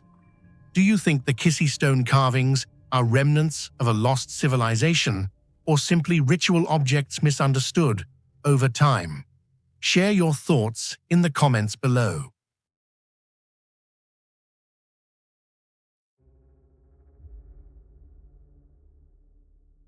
Rising from the ancient capital of Polonnaruwa, the Lankatilaka Image House Vault stands as one of the most enigmatic architectural achievements of medieval South Asia. Built during the reign of Parakramabahu I in the 12th century, this structure was never meant to be ordinary. It was designed to inspire awe, to dominate the skyline, and to embody both spiritual devotion and technical mastery. Yet today, centuries after its construction, the monument raises more questions than answers, especially when one closely examines the astonishing precision of its massive brick architecture. At first glance, the Lankatilaka Image House appears as a towering ruin, its walls rising dramatically against the sky, partially broken yet still imposing. But a deeper look reveals something far more extraordinary. This was not merely a large structure, it was an engineering statement. The walls, constructed entirely from baked brick, reach heights exceeding 17 meters and maintain a thickness of several meters. Such scale alone would be impressive for any ancient civilization, but what truly defies expectation is the precision with which these bricks were assembled. Each brick appears to have been placed with meticulous care, forming surfaces that remain remarkably aligned even after centuries of exposure to the elements. Unlike many ancient constructions that relied heavily on thick mortar layers to compensate for irregularities, the bricks at Lankatilaka are fitted so tightly together that the joints are barely visible. This level of precision suggests not only advanced craftsmanship, but also a systematic approach to construction that implies planning, measurement, and quality control far beyond what is typically attributed to the period. The uniformity of the bricks themselves is another point of fascination. They are consistent in size and shape, indicating a standardized production process that would have required careful organization and possibly specialized workshops dedicated solely to brick manufacturing. The question that naturally arises is, how was such precision achieved without the tools and technologies we consider essential today? There is no evidence of modern measuring instruments, no indication of mechanical cutting devices, and no surviving documentation explaining the techniques employed. Yet the results speak for themselves. The walls stand not as rough approximations, but as carefully engineered planes, their verticality and alignment suggesting an understanding of geometry and structural balance that rivals later architectural traditions. Equally intriguing is the apparent absence or minimal use of binding agents comparable to modern cement. While some form of mortar may have been used, it does not appear to play the dominant structural role seen in other ancient sites. Instead, the stability of the structure seems to rely heavily on the precise placement and interlocking of the bricks themselves. This method would require not only skill, but also an intimate understanding of load distribution, as even slight miscalculations could lead to instability in a structure of such height and mass. This brings us to one of the most compelling aspects of the Lankatilaka Image House Vault: the integration of massive scale with delicate precision. Large structures are often forgiving in their imperfections, as sheer mass can compensate for minor flaws. However, in this case, the opposite seems true. The success of the structure depends on exactness. The alignment of each layer, the consistency of each brick, and the overall symmetry of the walls all contribute to a balance that has allowed the building to endure for centuries despite partial collapse and environmental stress. The architectural ambition does not end with the walls. The original structure included a vaulted roof constructed entirely from brick that would have spanned the interior space in a continuous curve. Although much of this vault has been lost, its existence is supported by archaeological evidence and the surviving portions of the structure. The creation of such a vault using brick would require a sophisticated understanding of compressive forces, as the stability of the arch depends on the precise arrangement of each component. Without accurate calculations and execution, the entire system would be prone to failure. Inside the structure once stood a colossal standing Buddha statue, emphasizing the verticality of the space and reinforcing the sense of scale. The relationship between the statue and the surrounding architecture suggests that the building was designed not only as a container, but as an integrated environment where structure and symbolism were inseparable. The towering walls would have directed the viewer's gaze upward, while the vault above created a sense of enclosure that was both protective and awe-inspiring. Despite the passage of time, the surviving portions of the Lankatilaka Image House continue to demonstrate an extraordinary level of durability. The tropical climate of Sri Lanka, characterized by heavy rainfall, humidity, and temperature fluctuations, is typically harsh on brick structures, yet these walls remain standing, their surfaces still bearing the marks of careful construction. This durability further reinforces the idea that the builders possessed a deep understanding of materials and environmental conditions. Archaeologists and historians have proposed various explanations for these achievements. Some suggest that the techniques used were the result of gradual refinement over generations, representing the peak of a long tradition of brick construction. Others argue that the knowledge required to achieve such precision may have been more advanced than previously assumed, possibly involving methods that have since been lost or forgotten. There is also the possibility that the organization of labor played a crucial role, with highly skilled craftsmen working under strict supervision to ensure consistency at every stage of the process. Comparisons with other ancient brick structures reveal both similarities and differences. While large-scale brick construction was not unique to Sri Lanka, the combination of height, precision, and minimal reliance on mortar seen at Lankatilaka is relatively rare. This uniqueness adds to the sense of mystery surrounding the site, as it suggests either a localized innovation or a level of expertise that was not widely shared. Another layer of intrigue lies in what has not survived. The collapse of the vault and other upper elements leaves gaps in our understanding of the original design. Without these components, it is difficult to fully reconstruct the engineering principles that governed the structure as a whole. This absence of information invites speculation and underscores the limitations of our current knowledge. Ultimately, the Lankatilaka Image House Vault challenges modern assumptions about ancient technology.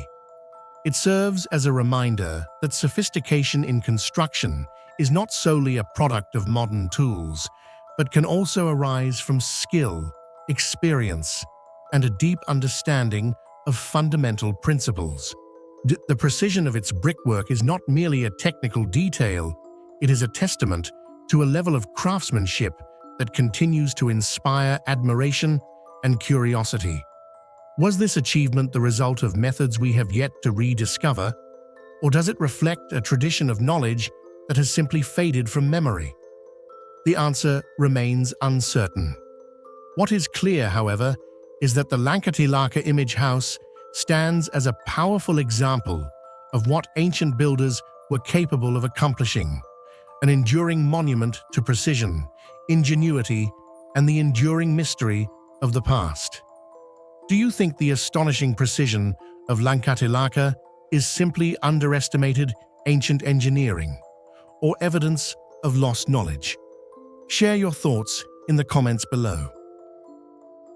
Rising from the scorched expanse of the Sahara in present-day Mauritania, the ancient stone city of Ouaddaine stands as a haunting testament to both human ingenuity and the relentless passage of time. Founded around the 11th or 12th century, Ouaddaine was once a thriving hub of commerce, scholarship, and spiritual life, strategically positioned along the trans-Saharan trade routes that connected the wealth of West Africa with the intellectual and economic centers of North Africa. Today, however, its crumbling stone walls, silent alleyways, and abandoned structures tell a different story, one not of prosperity, but of gradual disappearance, of a city that did not fall in a single catastrophic moment, but instead faded slowly into obscurity for reasons that remain deeply uncertain. At its height, Ouaddaine was far more than a remote desert settlement. It was a vital node in a vast network of caravan routes that transported gold, salt, ivory, and manuscripts across thousands of kilometers of unforgiving terrain. Caravans of camels would arrive from distant lands, bringing not only goods, but also ideas, beliefs, and knowledge. The city became a center of Islamic scholarship, where religious teachings and intellectual traditions flourished in an environment that at first glance seems wholly inhospitable to such pursuits. Stone mosques rose among tightly clustered homes, and libraries preserved manuscripts that connected Ouaddaine to a wider world of learning. The architecture itself reflected a deep understanding of environmental adaptation. Thick stone walls insulated against extreme heat. Narrow alleys created shade and airflow. Ancient buildings were carefully arranged to harmonize with the rocky terrain. Yet even as Ouaddaine reached its peak, the seeds of its decline may already have been present. Unlike cities that collapse dramatically under the weight of war or natural disaster, Ouaddaine appears to have undergone a slow and almost imperceptible transformation from vitality to abandonment. This gradual decline is perhaps the most compelling and enigmatic aspect of its history. There is no single, universally accepted explanation for why such an important center of trade and learning would eventually be left to the desert. Instead, historians and archaeologists are left to piece together fragments of evidence, forming hypotheses that raise as many questions as they answer. One of the most frequently cited factors is environmental change. Also, the Sahara is not a static landscape. It is a dynamic and evolving system where shifting sands, changing rainfall patterns, and advancing desertification can dramatically alter the viability of human settlement. It is possible that Uadane's water sources, whether wells or seasonal supplies, became increasingly unreliable over time. As water grew scarce, sustaining a large population would have become progressively more difficult. Agricultural activity, already limited, may have declined further, forcing inhabitants to rely even more heavily on trade networks that themselves were beginning to change. These trade networks, once the lifeblood of Uadane, may also have contributed to its downfall. Trans-Saharan trade routes were not fixed. They evolved in response to political, economic, and environmental pressures. Our shift in caravan paths, even a relatively small one, could have had devastating consequences for a city dependent on passing trade. If merchants began favoring alternative routes or emerging cities, Uadane's strategic importance would have diminished. Without the steady flow of goods and travelers, the city's economic foundation could have eroded, leaving its residents with fewer reasons to remain. Conflict is another possible factor, although evidence of large-scale destruction in Uadane remains limited.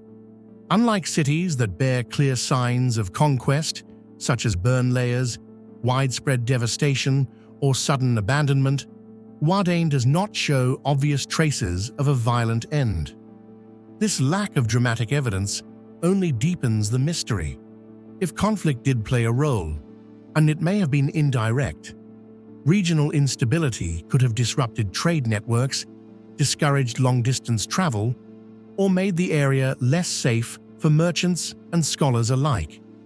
Perhaps most intriguing is the idea that Uadane's decline was not the result of a single event or factor, but rather a convergence of gradual changes, each subtle on its own, yet transformative when combined.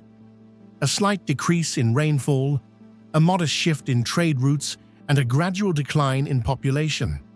None of these alone would necessarily doom a city, but together, over decades or even centuries, they could create a tipping point beyond which recovery became impossible.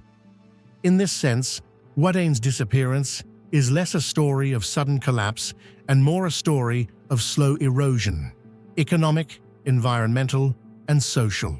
Your archaeological investigations have provided valuable insights into the city's structure and development, yet they have not fully resolved the question of its abandonment. The layout of the city suggests careful planning and long-term occupation, with distinct quarters, religious buildings, and defensive elements. The durability of its stone construction has allowed much of this layout to survive, offering a rare glimpse into a medieval Saharan urban environment. However, the very resilience of the architecture contrasts sharply with the fragility of the human systems that once sustained it. The stones remain, but the life they once sheltered has vanished. Adding another layer of intrigue is Uadane's proximity to the Richa structure, often referred to as the Eye of the Sahara. This massive circular formation, invisible even from space, has inspired speculation ranging from geological curiosity to more imaginative theories involving lost civilizations. While there is no scientific evidence directly linking the Richa structure to the rise or fall of Uadane, the presence of such a striking natural feature reinforces the sense that this region holds secrets not yet fully understood. Today, Uadane exists in a state of suspended time. Portions of the settlement are still inhabited, but the ancient stone city itself lies largely abandoned, its buildings gradually succumbing to the encroaching desert. Wind and sand continue to reshape the landscape, slowly covering what remains and obscuring details that might otherwise provide clues to its past. In this way, the city's mystery is not only historical but ongoing. Just each passing year may erase evidence that could help explain its fate, even as it preserves the haunting beauty of its ruins. What makes Wardain particularly compelling is not only what we know, but also what we do not. It challenges the familiar narrative of ancient cities rising and falling in dramatic cycles, replacing it with something quieter and more ambiguous. Its decline does not present a clear moral lesson or a single identifiable cause. Instead, it encourages reflection on the complex interplay between environment, economy, and human adaptation. It suggests that civilizations do not always end with a sudden collapse, but can instead fade gradually, almost imperceptibly, until only stone and silence remain. In the end, the story of Wardain is an interplay between resilience and fragility, and it shows how a community could flourish in one of the harshest environments on Earth, using trade, knowledge, and ingenuity to build a vibrant urban center.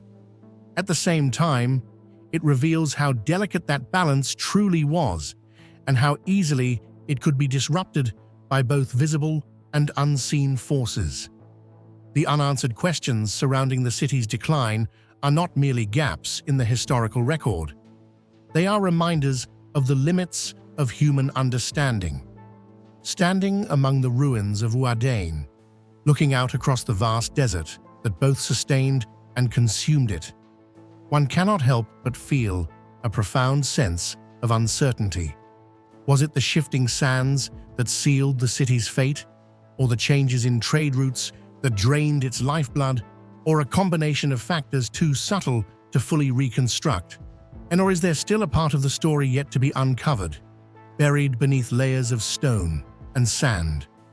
The silence of Wardain offers no clear answers, only an enduring mystery, one that continues to captivate historians, archaeologists, and anyone drawn to the enigmatic echoes of the ancient world. What do you think truly caused Wardain's decline? Environmental changes, shifting trade routes, or some other hidden factor yet to be discovered? Share your thoughts in the comments below. Deep within the dense jungles of Cambodia, far from the carefully restored pathways of Angkor, lies one of the most haunting and enigmatic temple complexes ever constructed, Beng Mialia. Unlike the grand symmetry of nearby monuments, Beng Mialia feels untamed, as if time itself abandoned it mid-breath. At the heart of this sprawling ruin is a feature that continues to puzzle archaeologists and explorers alike. The hidden corridor, a shadowy network of passageways that seems less like a simple architectural element and more like a deliberate concealed system whose true purpose has yet to be understood. The hidden corridor is not immediately visible upon entering the temple. It reveals itself gradually, almost reluctantly, through collapsed galleries, broken doorways, and narrow openings between massive stone blocks. Once inside, the sense of orientation quickly dissolves. The layout is irregular, even chaotic. Passageways intersect at unexpected angles, some leading to small enclosed chambers with no obvious function, while others abruptly terminate in walls of fallen stone. This disjointed design has led many researchers to question whether what we see today is purely the result of structural collapse, or if the corridor was always intended to disorient, to conceal, or perhaps even to protect something hidden deep within the temple's core. Yet beyond its disorienting layout and suffocating darkness, what truly elevates the hidden corridor into the realm of ancient mystery is not merely its form, but the astonishing level of engineering embedded within it. Despite centuries of abandonment, environmental erosion, and the relentless advance of jungle vegetation, significant portions of the corridor remain structurally intact. Massive sandstone blocks, some weighing several tons, are fitted together with extraordinary precision. There is little to no evidence of binding mortar, Yet the stones hold firm.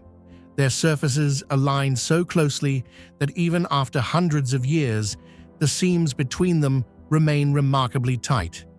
This precision suggests not only advanced stone-cutting techniques, but also a deep understanding of weight distribution and load-bearing dynamics.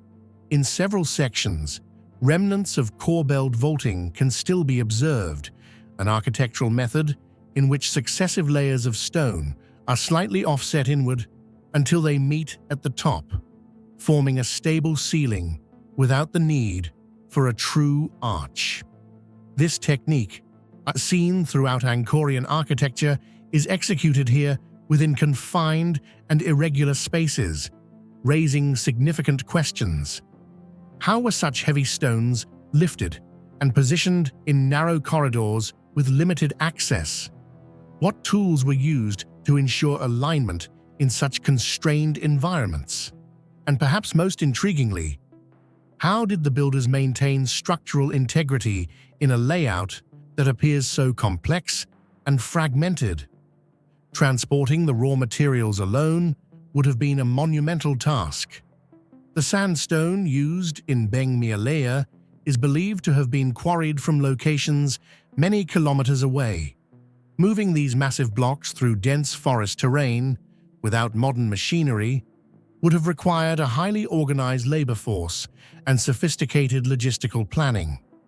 Once at the site, each stone had to be shaped with precision, and then transported again into the interior sections of the temple, where space was limited and maneuverability restricted. The hidden corridor, with its narrow passages and enclosed chambers, would have posed an even greater challenge. It implies that construction was not simply a matter of stacking stones outward from an open space, but rather a carefully sequenced process, possibly involving temporary supports, scaffolding, or even pre-planned assembly routes that no longer exist. What makes this even more remarkable is that many of these structural elements have survived despite the collapse of surrounding sections. In some areas, entire ceilings have fallen, exposing the corridor to the sky, yet adjacent segments remain intact, as if protected by an unseen logic in their design. This selective preservation hints at a level of engineering foresight that goes beyond basic construction. It suggests that the builders understood not only how to create these spaces, but how they would behave over time under stress, weight, and environmental pressure. The absence of clear documentation only deepens the mystery. No inscriptions within the corridor definitively explain its purpose. Unlike other parts of Angkorian temples, where bas-reliefs and carvings often depict religious narratives or royal achievements, the hidden corridor is largely silent. Its walls are plain, its chambers undecorated, as if function took precedence over symbolism. This has led to a range of theories. Some scholars propose that it served as a ritual pathway, used by priests in ceremonies that required seclusion and controlled movement. Others suggest it may have functioned as a hidden transit system within the temple, allowing movement between key areas without exposure to the outer courtyards. More speculative interpretations even consider the possibility of hidden storage, perhaps for sacred objects, texts, or relics deemed too valuable or sensitive to be displayed openly. Adding to the enigma is the corridor's atmosphere. Light barely penetrates its depths. Even during the day, many sections remain in near-total darkness, broken only by thin shafts of sunlight filtering through collapsed stone above. The air is heavy, still, and often silent. Sounds are muted, absorbed by the thick stone walls, creating an environment that feels disconnected from the outside world. For modern explorers, this sensory isolation can be deeply unsettling. It is easy to lose direction, to misjudge distances, to feel as though the space itself is shifting. Whether intentional or incidental, This psychological effect reinforces the idea that the corridor was designed with more than simple functionality in mind. Comparisons with Angkor Wat further highlight its uniqueness. While both share architectural DNA, symmetry, axial planning, and symbolic alignment, Beng Mealea diverges in its apparent lack of order. Where Angkor Wat is open, balanced, and ceremonially structured, Beng Mealea is enclosed, fragmented, and unpredictable. The hidden corridor embodies this difference most clearly. It is not a space meant to be seen or admired. It is a space to be entered, navigated, and perhaps even endured. Ultimately, the Beng Mealea hidden corridor stands as a testament to a level of architectural sophistication that continues to challenge modern understanding. Its construction reflects not only technical mastery, but also intention, an intention that remains just out of reach. Whether it was built for ritual, protection, secrecy, or something entirely unknown, one fact remains certain. This is not merely a ruined passageway. It is a carefully engineered enigma, carved in stone, hidden beneath layers of collapse and time, waiting for its true story to be uncovered. So in your opinion, what was the hidden corridor of Beng Mealea truly built for? A ritual pathway, a secret transit system, or a place designed to conceal something important that history has forgotten? Share your thoughts in the comments below.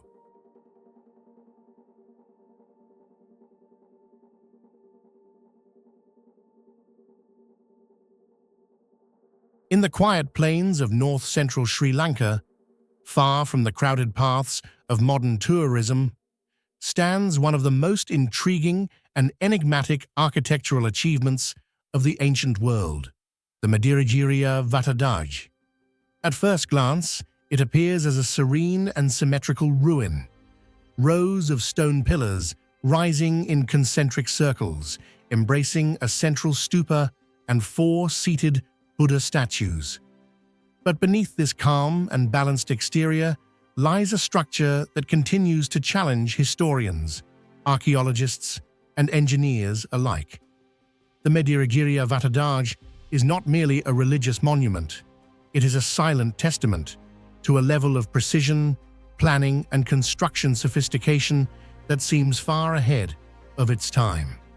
The origins of the shrine are generally traced back to the Anuradhapura period, around the 7th or 8th century CE, and a time when Sri Lanka was a thriving center of Buddhist culture and advanced hydraulic and architectural innovation. Yet, even within this context of progress, the Vatadaj stands apart. Its design is strikingly geometric, almost mathematical in its perfection. Multiple rings of stone pillars are arranged in precise circular formations, each ring carefully spaced and aligned with the others. The layout gives the impression of a living diagram, an architectural expression of order, balance, and perhaps even cosmic harmony. This level of geometric precision raises immediate questions. How did ancient builders, without modern instruments, achieve such near-perfect circular symmetry? At the heart of the structure lies a small stupa, believed to have once housed sacred relics. Surrounding it are 4 Buddha statues, each facing one of the cardinal directions: north, south, east, and west. This orientation is unlikely to be accidental. In Buddhist symbolism, such alignment often reflects a universal order, suggesting that the shrine may have been conceived not only as a place of worship, but also as a representation of the cosmos itself. The circular form, the directional statues, and the layered structure together create a space that feels both grounded and transcendent, as if bridging the earthly and the spiritual. However, the true mystery of the Madirigiriya Vatadaj lies not only in its symbolic design, but in the extraordinary construction techniques that made it possible. This is where the shrine becomes truly remarkable. where it shifts from being an impressive monument to an engineering enigma. The stones used in the structure are not randomly placed or roughly assembled. Instead, they are cut, shaped, and fitted together with a level of precision that rivals, and in some cases surpasses, many later architectural traditions. The joints between stones are so tight that in many places no mortar appears to have been necessary. This dry stone construction technique requires not only skill, but also an advanced understanding of weight distribution, balance, and material behavior. The foundation of the Vatadaj is built in multiple elevated platforms, each carefully leveled and stabilized.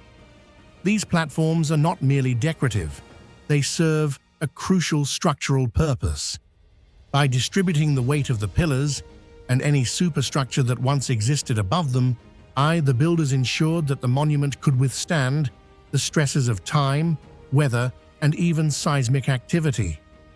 The precision with which these platforms were constructed suggests the use of sophisticated measuring systems. Whether these systems were based on simple tools combined with deep empirical knowledge or on more advanced techniques that have since been lost remains a topic of debate. The pillars themselves offer further insight into the advanced engineering of the site. They are arranged in concentric circles, with the outermost pillars being the tallest and the inner ones gradually decreasing in height. This gradation is not arbitrary. It strongly suggests that the pillars once supported a complex tiered wooden roof structure.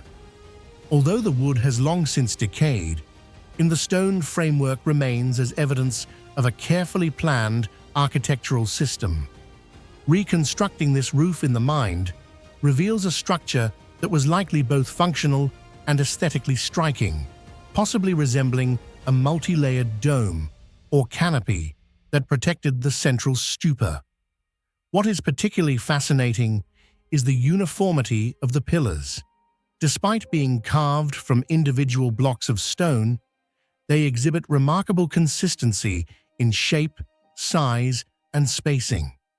Achieving this level of uniformity would have required not only skilled craftsmanship, but also a standardized approach to measurement and design. This implies the existence of a well-organized workforce, guided by detailed plans and possibly overseen by master builders or architects with a deep understanding of both form and function. And another aspect that highlights the advanced nature of the construction is the durability of the structure.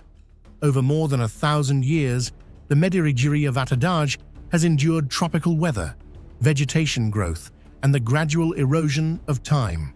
Yet, its core structure remains intact. The stones have not shifted significantly, the circular layout is still clearly defined, and many of the pillars stand as they were originally placed.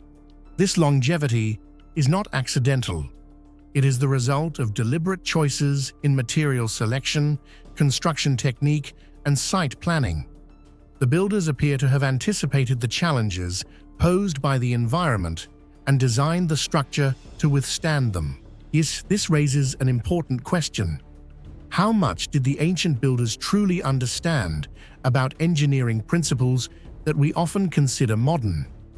Concepts such as load distribution, structural stability, and long-term durability are clearly evident in the Vatadaj. While it is possible that these principles were developed through trial and error over generations, the level of refinement seen here suggests a more systematic and perhaps even theoretical understanding. Could there have been architectural knowledge systems that were later lost or not fully recorded? The Medirigiri Vatadaj invites us to consider this possibility. In addition to its engineering sophistication, the shrine also presents unanswered questions about its original appearance and function. The absence of the wooden roof leaves a gap in our understanding, where without it, we can only speculate about how the structure looked in its complete form. Was it enclosed or open? Did the roof feature intricate carvings or symbolic elements? How did light and shadow interact within the space? These questions remain open, adding to the sense of mystery that surrounds the site. Furthermore, while the Vatadaj is generally understood as a relic shrine, there is no definitive evidence confirming what relics, if any, were housed within it. This uncertainty opens the door to alternative interpretations. Some researchers suggest that the structure may have had additional functions, such as serving as a space for meditation, ritual ceremonies, or even astronomical observation. The precise alignment of the Buddha statues and the geometric layout of the pillars could support such theories, although conclusive evidence is lacking. Comparisons with other Vatadaj structures in Sri Lanka, such as those in Polonnaruwa or Anuradhapura, reveal both similarities and differences. While all share the circular form and central stupa, the Medirigiriya Vatadaj stands out for its exceptional preservation and the clarity of its design. It appears to represent a mature stage in the evolution of this architectural form, where both aesthetic and structural elements were brought into near-perfect harmony. Ultimately, the Medirigiriya Vatadaj circular shrine is more than an archaeological site. It is a puzzle, one that challenges our assumptions about ancient technology and human capability. It reminds us that the past is not always as simple as we imagine, and that ancient civilizations may have possessed knowledge and skills that we are only beginning to rediscover. The advanced construction techniques evident in the Vatadaj are not just a testament to human ingenuity. They are an invitation to look deeper, to question more, and to remain open to the possibility that history still holds secrets waiting to be uncovered. In your opinion, are the refined construction techniques of this structure the result of long-term experimentation or traces of a form of knowledge that has been lost over time? Share your thoughts in the comments below.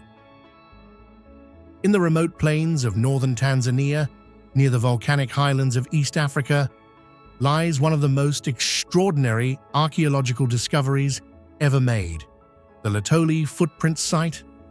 At first glance, it appears unremarkable, just a stretch of hardened earth, quiet and unassuming beneath the African sky. But beneath this surface lies a story that reaches back approximately 3.6 million years, capturing a fleeting moment when ancient hominins walked across soft volcanic ash, unknowingly leaving behind evidence that would redefine our understanding of human evolution. Discovered in 1978 by paleoanthropologist Mary Leakey, these footprints are not simply impressions in the ground. They are direct, physical echoes of movement, behavior, and anatomy from a time long before modern humans existed. And unlike bones or tools, which require interpretation, footprints preserve action itself. They show how these beings moved, how they balanced their weight, and even how they may have interacted with one another. It is as if time paused for just long enough to record a scene, then resumed, sealing it away until the modern world was ready to rediscover it. What makes the Lutoli footprints profoundly mysterious, and perhaps even unsettling, is how strikingly modern they appear. When scientists first examined the impressions, they expected to find something intermediate, something clearly distinct from Homo sapiens. Instead, what they saw challenged long-held assumptions about the pace and nature of evolution. The footprints display a well-defined longitudinal arch, a feature that plays a crucial role in efficient bipedal locomotion by absorbing shock and providing spring during movement. This arch is not a primitive or partial structure. It is remarkably similar to that of modern humans. Even more surprising is the alignment of the big toe. In apes, the big toe is typically divergent, adapted for grasping branches, but in the Lutoli prints, it is aligned with the other toes, forming a straight, forward-facing structure almost indistinguishable from our own. The depth and distribution of pressure within the footprints further reinforce this uncanny resemblance. The heel strikes the ground first, followed by a smooth transfer of weight along the outer edge of the foot, culminating in a push-off from the big toe, precisely the gait pattern seen in modern human walking. And this is not a tentative or transitional form of movement. It is confident, stable, and efficient. Such biomechanical sophistication, appearing so early in the fossil record, raises a profound question.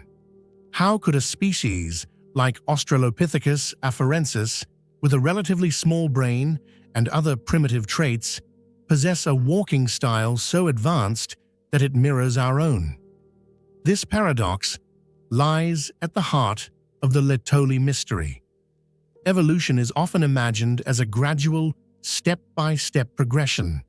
Yet these footprints suggest that some aspects of human anatomy, particularly those related to walking, may have reached near modern efficiency far earlier than expected. It forces researchers to reconsider whether bipedalism evolved rapidly in response to environmental pressures, or whether our models of evolutionary development are missing crucial pieces. Some scientists propose that efficient walking was such a powerful survival advantage that it drove early anatomical refinement long before other human characteristics, such as increased brain size, emerged. Others wonder if we are underestimating the complexity of these early hominins, projecting simplicity onto beings who may have been far more capable than traditionally believed. The existence of the Laetoli footprints is itself almost miraculous. Around 3.6 million years ago, a nearby volcano erupted, blanketing the landscape in a fine layer of ash. Shortly after, light rainfall moistened the ash, creating a soft, unimpressionable surface. As a small group of hominins walked across this terrain, their footsteps were imprinted with remarkable clarity. Soon after, additional layers of ash fell, burying and protecting the prints. Over time, the ash hardened into a cement-like material, preserving the footprints in astonishing detail. Such a precise combination of events, eruption, rainfall, passage of animals, and rapid burial, is extraordinarily rare, making Laetoli a unique window into the past. The trackway suggests that at least 2 or 3 individuals moved together across the ash. Their footprints run parallel, maintaining a consistent direction and spacing, hinting at coordinated movement rather than random wandering. In some places, smaller footprints appear within or alongside larger ones, leading to speculation about social relationships. Perhaps a child walking in the footsteps of an adult, or individuals moving closely for safety or companionship. While we cannot know their exact intentions, the scene evokes a sense of connection, suggesting that even at this early stage, social behavior may have played an important role in survival. Another intriguing aspect of the Laetoli footprints is the apparent absence of panic. Despite being created in the aftermath of a volcanic eruption, the footprints do not show signs of hurried or chaotic movement. The stride is steady and measured, indicating that these individuals were walking at a normal pace. This raises questions about their awareness of danger. Did they understand the risks posed by volcanic activity, or were they simply navigating a changing landscape without fully comprehending its hazards? The calmness captured in the footprints adds a layer of mystery, suggesting a moment of ordinary life unfolding in an extraordinary environment. Decades after their discovery, the Laetoli footprints remain a source of fascination and debate. While they are widely attributed to Australopithecus afarensis, definitive identification is still discussed among researchers. The advanced nature of the footprints continues to challenge assumptions about the timeline of human evolution, prompting new studies and reinterpretations. Are these prints evidence that efficient bipedalism evolved much earlier than previously believed? Do they hint at unknown variations within early hominin species? Or do they reveal gaps in our understanding of how anatomy and behavior co-evolved? Ultimately, the Laetoli footprint site offers something rare in the study of human origins, not just bones or tools, but movement, life in motion. These footprints bridge an immense span of time, connecting us directly to beings who walked the earth millions of years ago. And yet what is most striking is not how different they were, but how familiar their steps appear. The shape, the stride, the rhythm of their walk, all of it resonates with our own experience. In those ancient impressions, we see not just our ancestors, but reflections of ourselves, reminding us that the story of humanity is far older and perhaps far more complex than we ever imagined.